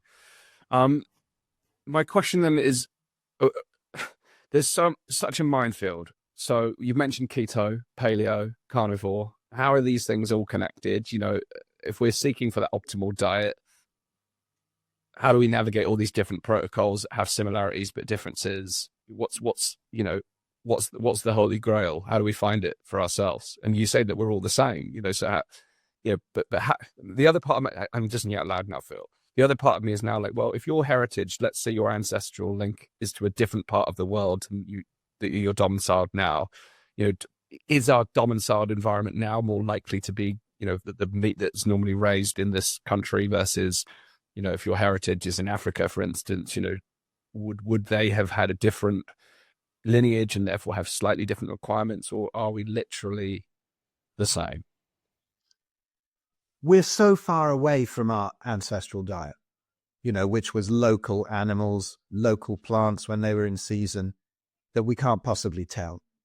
All I can say is that if you look around the world, the most prized food is fatty meat, and that generally comes from ruminant animals, or at least a pig or something that has eaten what it's supposed to eat and not a load of soya and rubbish that we feed them now. So it's about the closest we can get. We can't get perfect. We can't do, but we always ate fatty meat from ruminant animals, pretty much every continent, every time of the year, everything. So the paleo diet always amuses me. And there was a time when, you know, soon after coming out of veganism, I thought, yeah, I'm paleo, and I was on the paleo groups and this and that. Then you get them all making these paleo desserts and stuff. They're just trying to copy what they've just come away from, but without using grains, and without using dairy. That's basically the paleo diet. So they all start to use these. And have you tried this almond flour based pizza? Do you know how much oxalates is in almonds? They're going to go, okay. They might get rid of their sort of one issue, and then down the line they're going to get kidney stones from all the oxalates in the almonds. You know, it's nonsense, really. And also Paleolithic diet. What was it? Well, look at what paleomedicinists say, the Paleolithic ketogenic diet. It was predominantly fatty meat. It wasn't banana pancakes, you know, and it wasn't a whole load of mangoes and stuff in a high-rise block of flats in Manchester in the middle of the winter, watching Netflix under artificial light, not grounded, full of EMFs. This is not the paleo diet. It's just ridiculous. You know, as my friend Jack Cruz, who probably got the biggest brain on the planet and is all into the whole light and sun, you know, he says if the light that goes into your eyes doesn't match the food that goes into your stomach, there's going to be mitochondrial disruption. And tell me how, you know, Netflix and a banana in the winter is paleo. And yet on the paleo diet, it is. Oh, it's paleo. Is this food paleo? Yeah, well, it's not got dairy or grains, so it's paleo. It used to drive me mad. They come up with all these paleo breads and stuff. Like, God, will you stop it? There are people coming on here who are really ill. I mean, now, fortunately, there are carnivore groups where they can go and join. But you still see it in the paleo groups. And oh, what foods can I eat? I've got colitis. And, what's the best paleo bread for colitis? Stop it. Yeah, don't have bread. Yeah. Keto, again, it's another thing without a big umbrella. You can do a keto plant-based diet. What's the use of that? Going into ketosis is just one aspect of it. We're also poisoned by far too many carbohydrates, but people focus on carbohydrates, and it's not really that much of a problem. I mean, when I was really sick, I could eat a whole bar of chocolate and have no effect, but I'd eat some broccoli and I'd be in pain. Why is that? It's because there's starch in it. It's not, and plant toxins of a certain type that I was reacting to. So it's not the sort of thing. I mean, ancestrally, you look at it, they'll go and gorge on honey. Fine. Won't do them any harm. They're not in ketosis for a while after eating that honey, are they? It's not the absolute answer, but there's no starches in that honey. There's none of the actual plant toxins that you're getting out of the vegetables that you eat. So, all of these things are nonsense. All you can say, I wish we could take away all of these terms. It's like Ken Berry, another brilliant channel, Dr. Ken Berry, well worth following anybody, because he's got, put Ken Berry and any ailment in and he'll be there. And he says, he did this lovely meme a while ago that I always use. And he was, let's swap out carnivore diet for proper human diet, which is what he always calls it. And he says, and then you ask the question, is the proper human diet any good for my fill in the blank thyroid condition? Sounds pretty silly then, doesn't it? Yeah. Look what they eat in the wild. If a polar bear is there and eating a load of Mars bars or something and it gets sick, what are you going to say? Give it some fish, give it a seal, whatever it is that it eats. But here in England, it's like that you get sick and it's like, oh, well, you better have this medication and that one. No. When did your GP last ask you what you were eating? It's extremely rare. And even if you do, they're going to get you, tell them you're on a carnivore diet. They go, oh my God, you're going to get heart disease and cancer. Yeah. You need to get off that. Yeah. Well, so why is it felt so? You've been explicit around some of the kind of historical and systemic and corporate influences in the kind of mainstream, quote unquote, understanding of the science. But even now in this like very open alternative media landscape, why is so little being said? And again, I agree with you in taking the labels out, because if we take the labels out and just say, well, oxalate, lectin, and actually look at some of these toxins, why is there such little information out there in the kind of popular landscape around these issues? Taking, because my original question was going to be why aren't the negative effects of, say, veganism or vegetarianism being talked about? And I think we've covered those in a way, but when you break it down to the specific elements within those diets that are harmful, why is there so little public awareness on these things, even in the, the breadth of the alternative media space now? Can I put my tinfoil hat on for this one? Sure. I think it is where it happened around when the whole Rockefeller system came in of medicine. And it's so tied in with the big food companies, the big pharma companies, the big food companies, the agriculture, all of that kind of thing. There's huge profits in crap processed food. Massive, massive profits. It doesn't cost much to produce these awful foods, and they fill them with seed oils and grains and glyphosate and, sugars and seed oils, all of this kind of thing. And this is what you're eating. If you get a bar of this, a bar of that, whether it's a Mars bar or whether it's some healthy energy bar, they're all crap. And then all of the foods that are there in the supermarket, 99% of everything, comes from the big food companies. And it is in their interests to make a profit, the same as the pharmaceutical companies. And it goes round and round. They want us sick. They want us not quite dead, but enough to buy all these meds. And they do want us. A person cured is a customer lost. Yeah. And so the whole system, the Rockefeller medical system, and this whole food thing where all the big companies came in, it's around that time where the human health really went down, and that was sort of proper actual pandemics, of obesity and metabolic disease and those kind of things came in. And that is what's caused the problem, I believe. And so the education is all around that.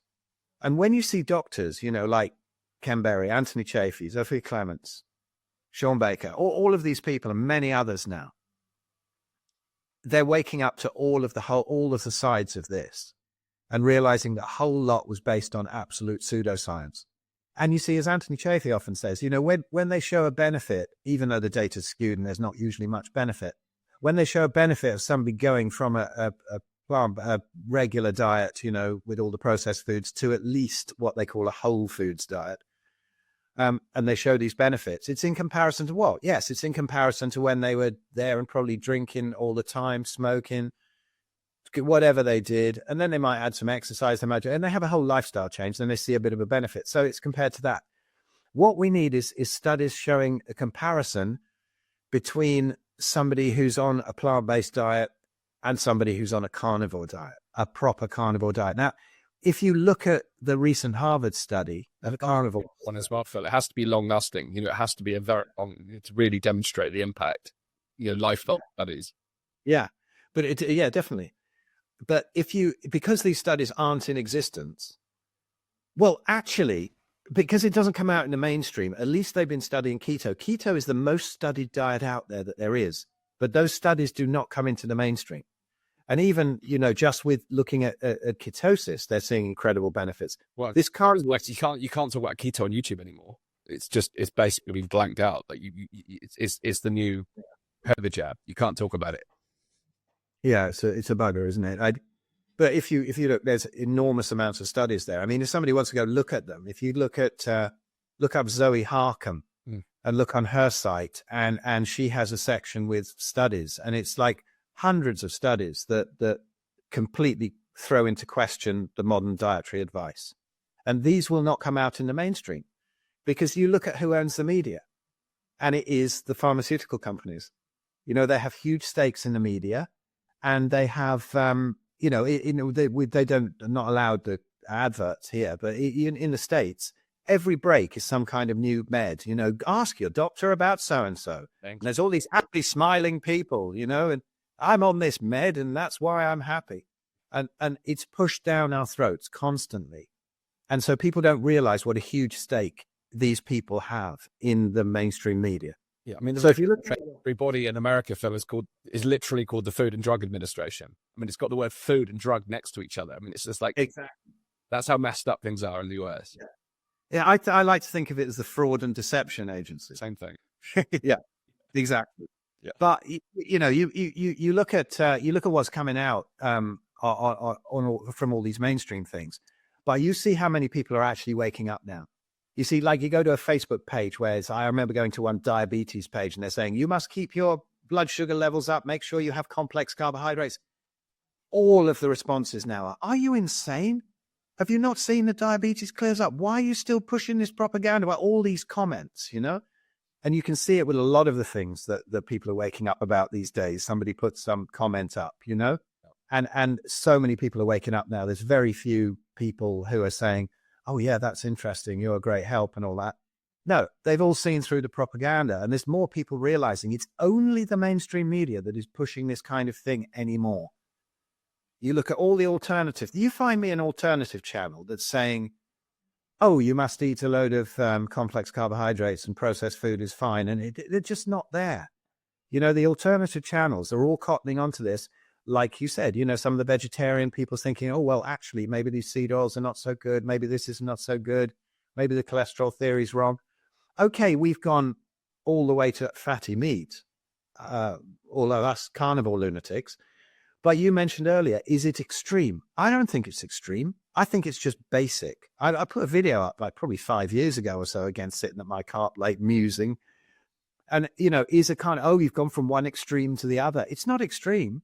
It's just basic. That is our basic food. I'll tell you what's extreme is eating processed food made with thousands of ingredients. It's eating a vegan diet. It's eating this, I put a rant up actually on my Facebook. That's why I said the balanced diet. There are certain phrases that really wind me up. Balanced diet. Balanced diet is a steak in each hand, right? That's it. When people talk about a balanced diet, it comes from people, it's normally from people who don't even know what a balanced diet is. They wouldn't even know, even from mainstream stands. They don't know, well, what is it? Do we need fiber? Do we need oats for breakfast? Do we need Oh, how many fruits do we need with this? Oh, I've got to balance this up with that. I'll tell you what, I'll have a pizza, a load of Pringles, and then I'll have some healthy veg to balance it out. That's not a balanced diet. Everything in moderation. That's another annoying one. Everybody says that. Everything what? Heroin? What? You know? I mean, what is it you want to take in moderation? The plant toxins that, oh, seed oils are all right as long as they're in moderation. No, they're a horrific toxin. If you haven't got sick from them yet, you will do one day. What is moderation? Drives me mad. A little of what you fancy, you know? And what's the other one? 5 a day. Drives me nuts, that one. It was pulled out of some fruit and veg board marketer's arse. It's not based on any science whatsoever. You know? So why are the Inuit so healthy? They don't have their 5 a day. They don't have their 5 in a lifetime. Yeah. You know? So what is your 5 a day? And now you can see the food companies have got it. You get some horrible, like, processed drink made from concentrate or some like sauce or something. It goes, one of your 5 a day. No, processed food that's sort of been rushed past the vegetable aisle. And, you know, as soon as you put one of your 5 a day, it's presumed to be healthy when the 5 a day wasn't healthy in the first place. And that's probably not even got one of your 5 a day anyway, compared to all the chemicals in there. So the whole thing is so deceptive now.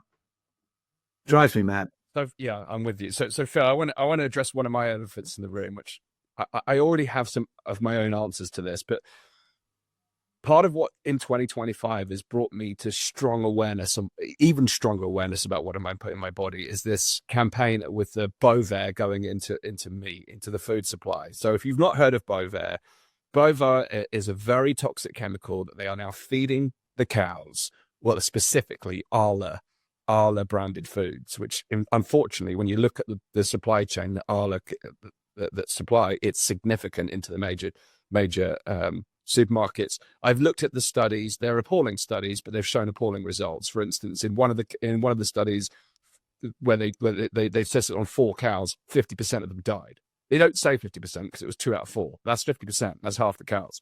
Similarly, another group of 4 where and again, the mainstream is saying, oh, it doesn't pass through to the milk. It doesn't pass through to the milk. Well, actually, one of the groups of 4, 75% of the milk tested showed traces of the chemicals. So don't tell me it doesn't pass into the milk. And there's a whole litany of other problems. So this sparked, Phil, a massive, like, oh my gosh, like, what am I consuming? How do I defend against this? Because, you know, in the age of convenience, I hold my hand up. We still shop in supermarkets. You know, my patterns may change radically after today's discussion.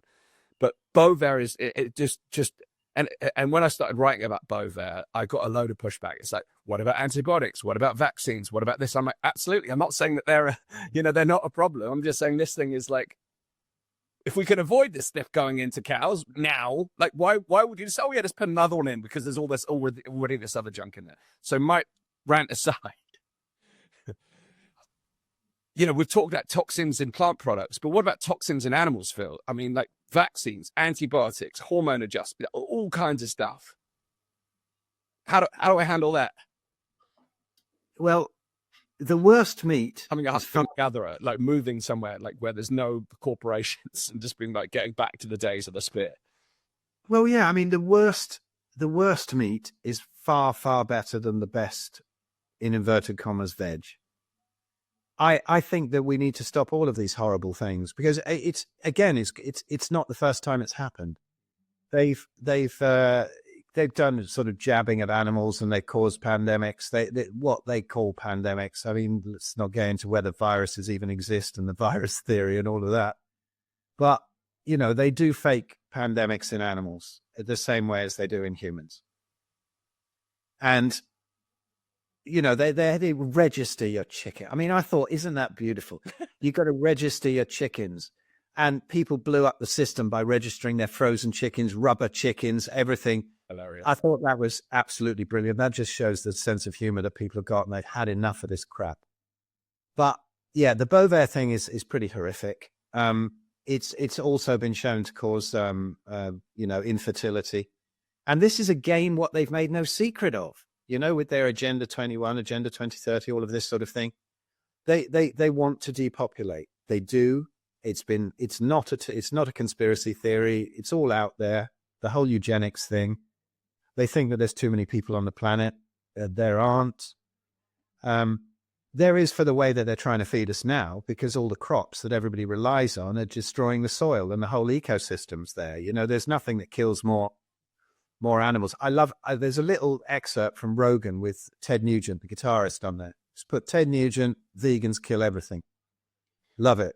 I mean, it's not down to vegans, all right? It's down to anyone who eats crops, but vegans eat the crops, and so they think it's compassionate, you know, and he goes into it and he's saying, look, you go in there, you have to destroy everything, you have to plow everything up, you destroy the whole ecosystem, and then you plant these monocrops, which then destroy the soil, and then the animals come in and you poison the hell out of them with Monsanto, and the ones that are left, you go in with the combine harvesters and chew them up. And, you know, there is not a compassionate diet. My diet kills one animal a year, basically, you know, 1, 2, 3, I don't know, but a cow can feed a family for a year pretty much.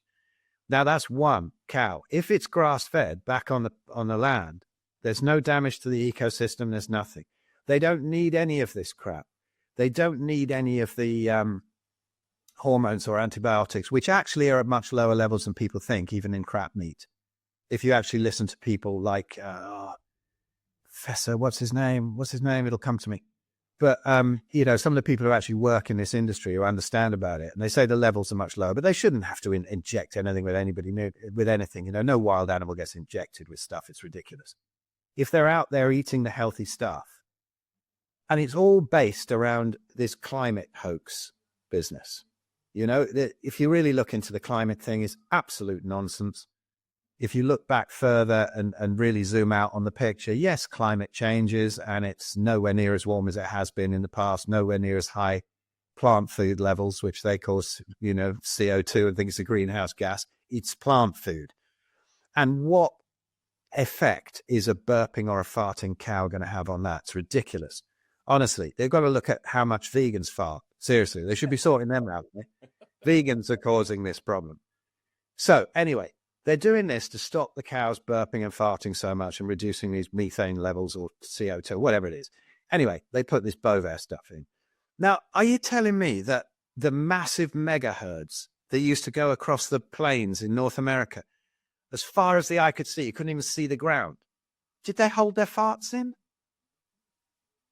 What's going on there? You know, why is it suddenly a problem? It's not a problem at all. Unfortunately, there's a huge pushback about it. In England, there's a great website called Full Fart Milk. Yes. Which lists all the places that don't use this Bovaer stuff. And the local farms where we go get our meat from, I've talked to them and they go, use our stuff. We wouldn't go anywhere near that stuff. So, you know, this is another reason to really support your local grass-fed organic farms. You know, go there, buy as much as you can afford. I know it's expensive now, but I don't get all my meat there. I do get some from the supermarket. I actually buy lean meat from the supermarket, if you like. And then I go and get my fatty offcuts to make tallow. I get the organ meats from there. I get the bones from there. They're still cheap from those grass-fed places. If you're going to live on fillet steak, then you've got a problem buying this grass-fed stuff. But any of the toxins are basically stored in the fat. So if you go and get all your fats from the grass-fed place, that is the dodge for me. That's the secret of a carnivore diet for me without breaking the bank. And so, you know, then you can still get the muscle meat from the supermarket if you want, or a local butcher, regular butcher, where it's nowhere near the price. But the more people vote with their wallets and go and find out these farms that are not using that crap, you know, as soon as you see that Bill Gates has got a hand in it, you really want to run away. And he's got a hand in this Bovaer stuff as well. And this sort of crap needs to be stopped. The only reason they ever need, and, you know, and then going into the antibiotics, hormones and whatever, it doesn't really work and they don't really need it. But the only reason that they do need it is they're kept in such crap conditions. And listen, vegans, if you didn't eat the crops, or anybody else who eats crops, vegetarians, omnivores, anybody, but if you didn't eat those crops, we could get the animals back onto that grazing land. And then, yes, we could have healthy animals that wouldn't need any of this nonsense. And we wouldn't be killing all the billions of wild animals. You know, the whole ethical side of it is an environmental, is absolute con as well. I mean, it's very easy to see if you watch one of those ridiculous vegan propaganda films. oh yes, we're killing animals to eat them. That's awful. That's nasty. Let's stop doing it. But how many animals actually get killed? You know, for my family, 1, 2, 3 a year. For a vegan family, billions. You know, so we've got to look at that. And, you know, if you want to be vegan, you want to grow your own food, and do it, do whatever you like. But we've got to realize the truths around this, because at some point, like many sick vegans, vegetarians, or even omnivores are waking up to keto and carnivore diets now and realizing they are based around fatty animal foods. That's going to be taken away from us. And this is really serious for me. Whether you eat it or not now, they're also going to be coming for your organic veg and stuff. You know, it'll go down the line. It won't stop at this. Anything that's deemed to be healthy or slightly healthier than what they want to feed us to funnel all the money into their sort of global organizations, they're going to get rid of this stuff. So support your local farmers. Go down there, buy this grass-fed meat where they don't give them hormones and antibiotics, where they don't feed them all this rubbish and Bovaer. They are out there, and if we don't support them now, they're going to get forced out of business, and then we will be in trouble. Because believe me, if you don't believe this now, you know, the amount of vegans, even ones who sent me death threats or attacked me or whatever, and told me I hope I die of cancer soon, or all of these sort of things that vegans tend to say. Some of them have come to me in the years afterwards when something's gone wrong. You know, their joints are seized up, their thyroid's gone, their ass has exploded. You know, something's gone wrong. And they do tend to come and find people like me. And you know, so many vegans come round to this in the end. And you got to realize that veganism is not compassionate. Meat doesn't cause cancer. Farting cows don't cause Greta Thunberg to be upset. You know, we need to really stop all this nonsense and then do what you like. But we've got to keep the world war is against the elites. It's not one country against another. It's against these elites and pharma companies and all this kind of things going on now. And we need to realize that. We need to, whatever we eat, we need to be all together on that. Stop arguing and look at the absolute truths of things. Get rid of all the conditioning and go back to that sort of ancestral lens where you can say, yeah, plants probably are toxic. We never ate them, you know, in the form that we do now. That's fine. As it's not arguing constantly about, you know, we need broccoli and stuff. If you want to eat broccoli, fine. You know, if you want to have the odd brandy and smoke the odd spliff at a festival, fine. I do. I don't go on and pretend it's healthy. But, you know, I'm an old hippie. I'm a musician. I do these kind of things. But, you know, I find that the odd brandy is a more entertaining mistake than broccoli. So we cut out as much as we can, right? So that's just my viewpoint. Let's stop the war and let's realize that we, as the 99%, as in our song that got to #1, that got banned all over the place, you know, we are the 99%. We are, and we need to get rid of this 1%. They need to go. And then we can just all be at peace, whatever somebody eats, and not sort of attack somebody because they eat meat or really have a go at them because they're a vegan. You know, I bash veganism. I don't bash vegans. So, yeah, let's all chill out and get on and, you know, there, you see my hippie things coming in now. Let's all dance around and have a big hug. And except for Bill Gates, he's not allowed. Well, I'd say that's almost a good point for us to end. But I want to close out by asking, you've mentioned your work, the help other people, your retreats in Spain, which I'm deeply curious about. Like, is it just one giant barbecue?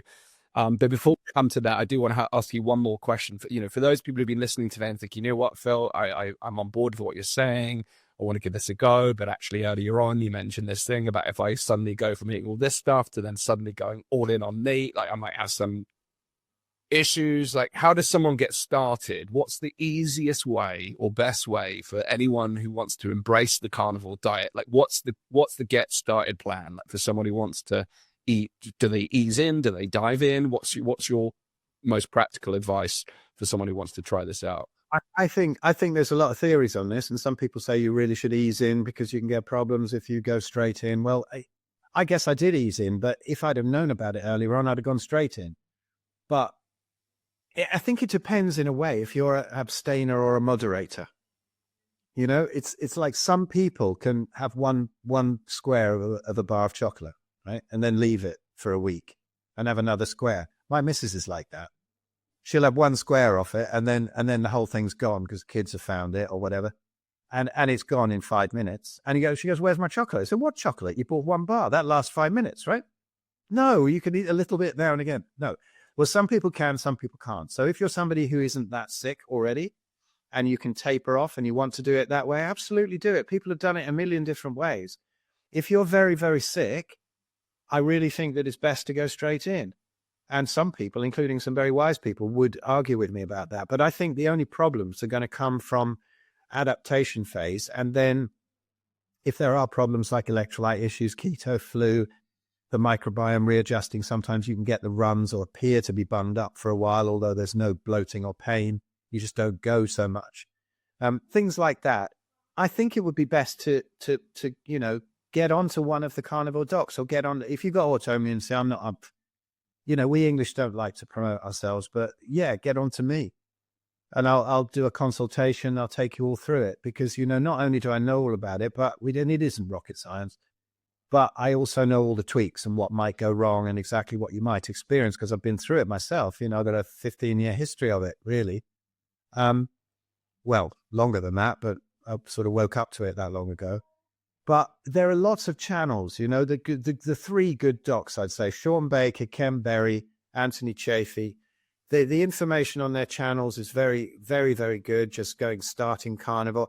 I've got a little ebook that I give out with consults, and I'll send it to anybody if they like, called Starting Carnivory, with a load of frequently asked questions. It's very, very simple. Very, very simple. The main issue is getting rid of our overcomplicated conditioning. That diet is really that complicated. It's not. There's no animal out there that counts calories or sort of says they have to eat the rainbow, or said they just eat what they want, and that's what nature gives, and it's fine.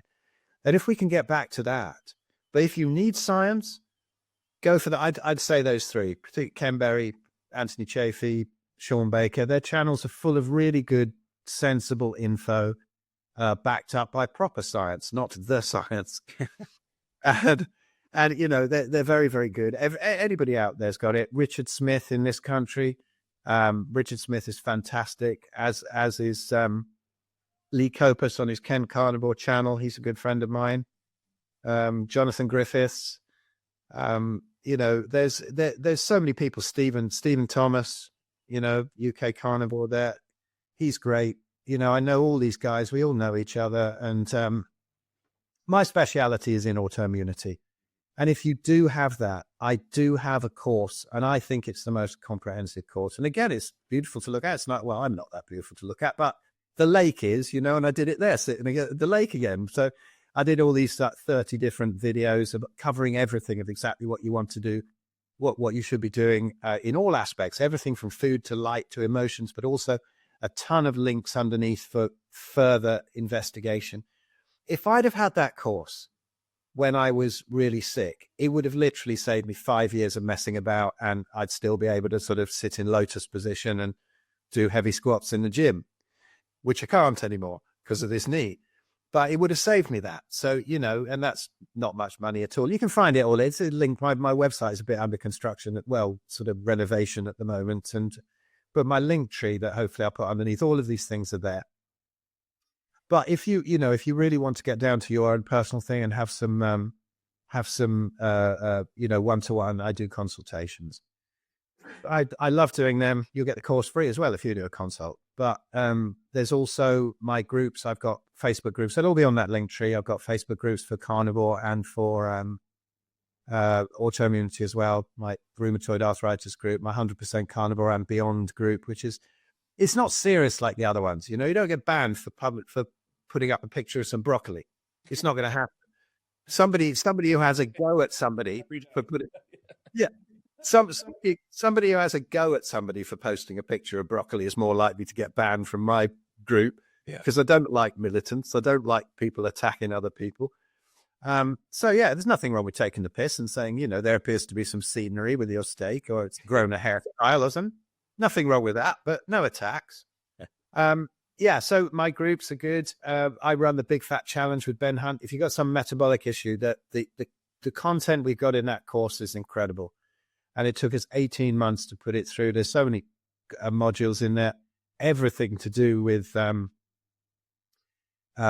easing into the diet, if you want to ease into it that way, all the different foods that what they do, and a 90-day challenge to cut out certain things one at a time. If you want to ease in, that's the way, the big fat challenge.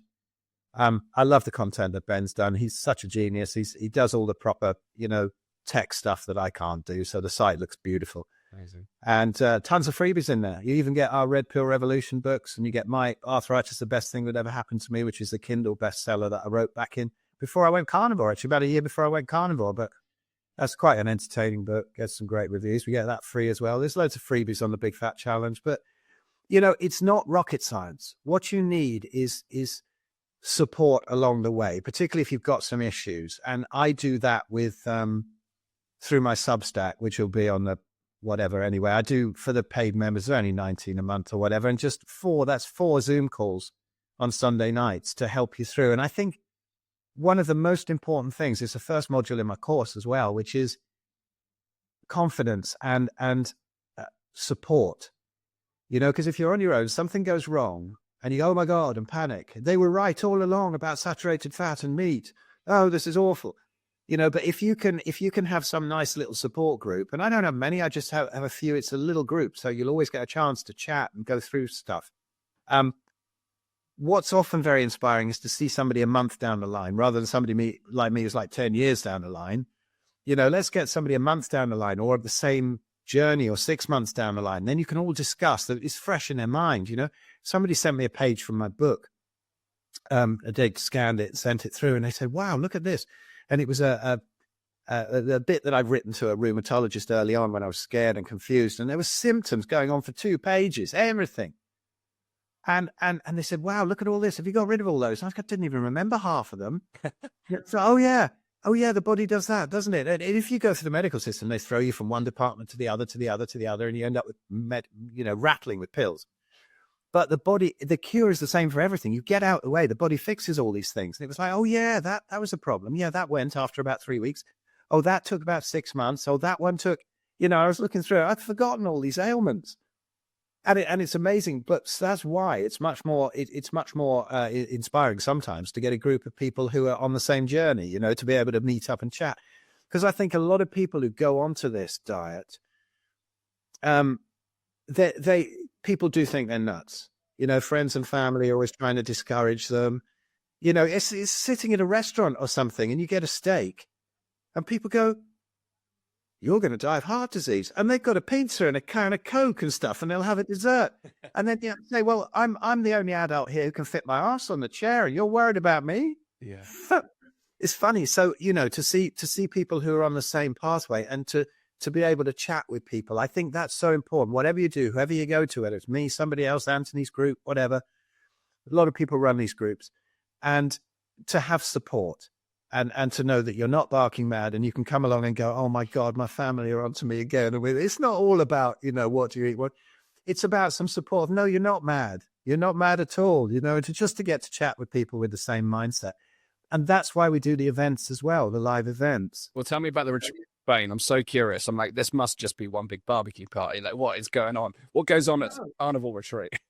Oh, it's great. Well, what it is, I think that some of these people, like Sophia Clements, particularly Anthony Chaffee, he's just a rock star at the moment. Everybody loves him, and he is such a lovable guy. I mean, look at him. He looks incredible. He's a neurosurgeon. He's incredibly knowledgeable and really nice guy. So he's an amazing ambassador for, and everybody wants to meet him. And I've been on his show. He's been on mine. I've known him for a while. And so I said, hey, you fancy coming along to Spain? And oh, yeah, he said, okay. So he came along with Elle, his missus, who is wonderful as well, has a great channel. And then Sophia came back, and then we had other great speakers. And it's the most beautiful resort. A friend of mine, Lynn Hardy, found, who lives down there. And she wanted to get me out to her beautiful villa out there and do a little course for people in 2019. Said, come and chat to some people. And then she said, actually, it's probably bigger than that. And then I've discovered this place down the road and this beautiful converted monastery. It's just paradise. I mean, you can see on the website, carnivorespain.com, you can find a link to it down there. But it's such a beautiful place. And, I thought on the last day of the thing, I'll say to Anthony, do you fancy doing it again next year? Maybe we could We were there for about 15 minutes, sitting around the pool. I was chatting to Anthony, and he just went, "We need to do this every year." It is so beautiful. And so, yeah, it's just a lovely place, swimming pool, not that many chats. You're not that many talks. You got some amazing talks, but maybe one in the morning, one in the afternoon, not like these conferences where you're herded in and herded out. This is in paradise. You can sunbathe, you can swim in the swimming pool. Morning and evening, you got these great sort of big banqueting tables. Everybody's there with the food, sort of like kind of 9 or so in the morning, like 4 or 5 in the afternoon. Carnivores don't need to eat very often. You're running on fats, not carbs. You don't have these crashes and pumps of sugar. And so you just hang out. I think it's great to sort of be able to go hang out with your heroes for a week. That's what really attracts people. But also some of the people, because okay, that's a high ticket one, right? And so people who are really kind of committed to it, real serious, go to that one. And it's so many interesting people who are participants as well. I've met some incredible people last year, 2019, who are still friends. People will make friends for life at this thing. And I think it's only like probably 60, 70 people there, like 36 rooms, and it's just a wonderful place to go hang out for, and it's 6 days this time rather than 4, which it usually is. So nobody wants to go home last time. I tell you what, it's January the 16th now. I only kind of decided to do it or put it out anywhere, and I haven't even really publicized it. And now over half the rooms. I mean, I sold 2 rooms today. There's only half. When's it happening, Phil? It's happening in November this time. Next November. Yeah, nice. This November coming up. Yeah, 2025. But we also have our Ancestral Health Festival in Brainford in August. And that's just, that's a couple of days. Again, some amazing speakers. We got Natasha Campbell McBride, that one. There's David and Jen Unwin, who have a practice close by. They're amazing GPs who are just absolutely stamping on all the diabetes among their patients and reducing all their meds completely.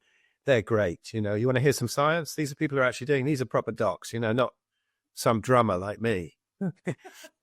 and these are great guys. And that's wonderful. You get to cook meat on the fire pits outside. We've got cold plunges, we got natural movement workshops, awesome, all kinds of things going on. And it goes into all the light, whatever. Got Sarah Pugh there, Dr. Sarah Pugh. You must get her on as well. My God, she'll blow your mind, absolutely blow your mind. All the quantum biology stuff around this, you want science, and just Sarah's amazing. Love Sarah. And so she'll be there, and we'll be playing with the Daz band as well, and there'll be other music and all kinds of stuff going on. So that's a real informal one with camping and all sorts. It is in Rainford, Merseyside, in August. But all of that is on the Linktree thing that I'll put underneath. And yeah, thank you for letting me waffle on about that. But just don't be frightened. I'd say, in closing, don't believe me. Throw out everything I've said. Try it for 30 days.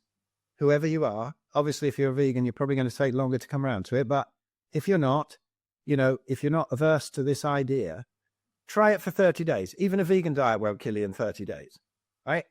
Just try it for 30 days. You will be amazed. In the early days of my 100% carnivore group, where I just started it for a few friends, it's got like 20,000 now, I think, but I just started for like a group of like 5 people or so.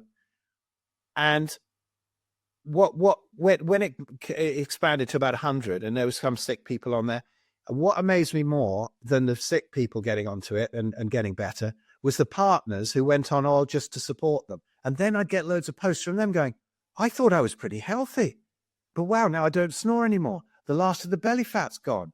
I don't have any digestive issues. I thought they were all normal. So I tell you what, even if you think you're well out there, you try carnivore, you try a high-fat carnivore diet. If you can go for just the beef and lamb only for a month, that's going to be the purest.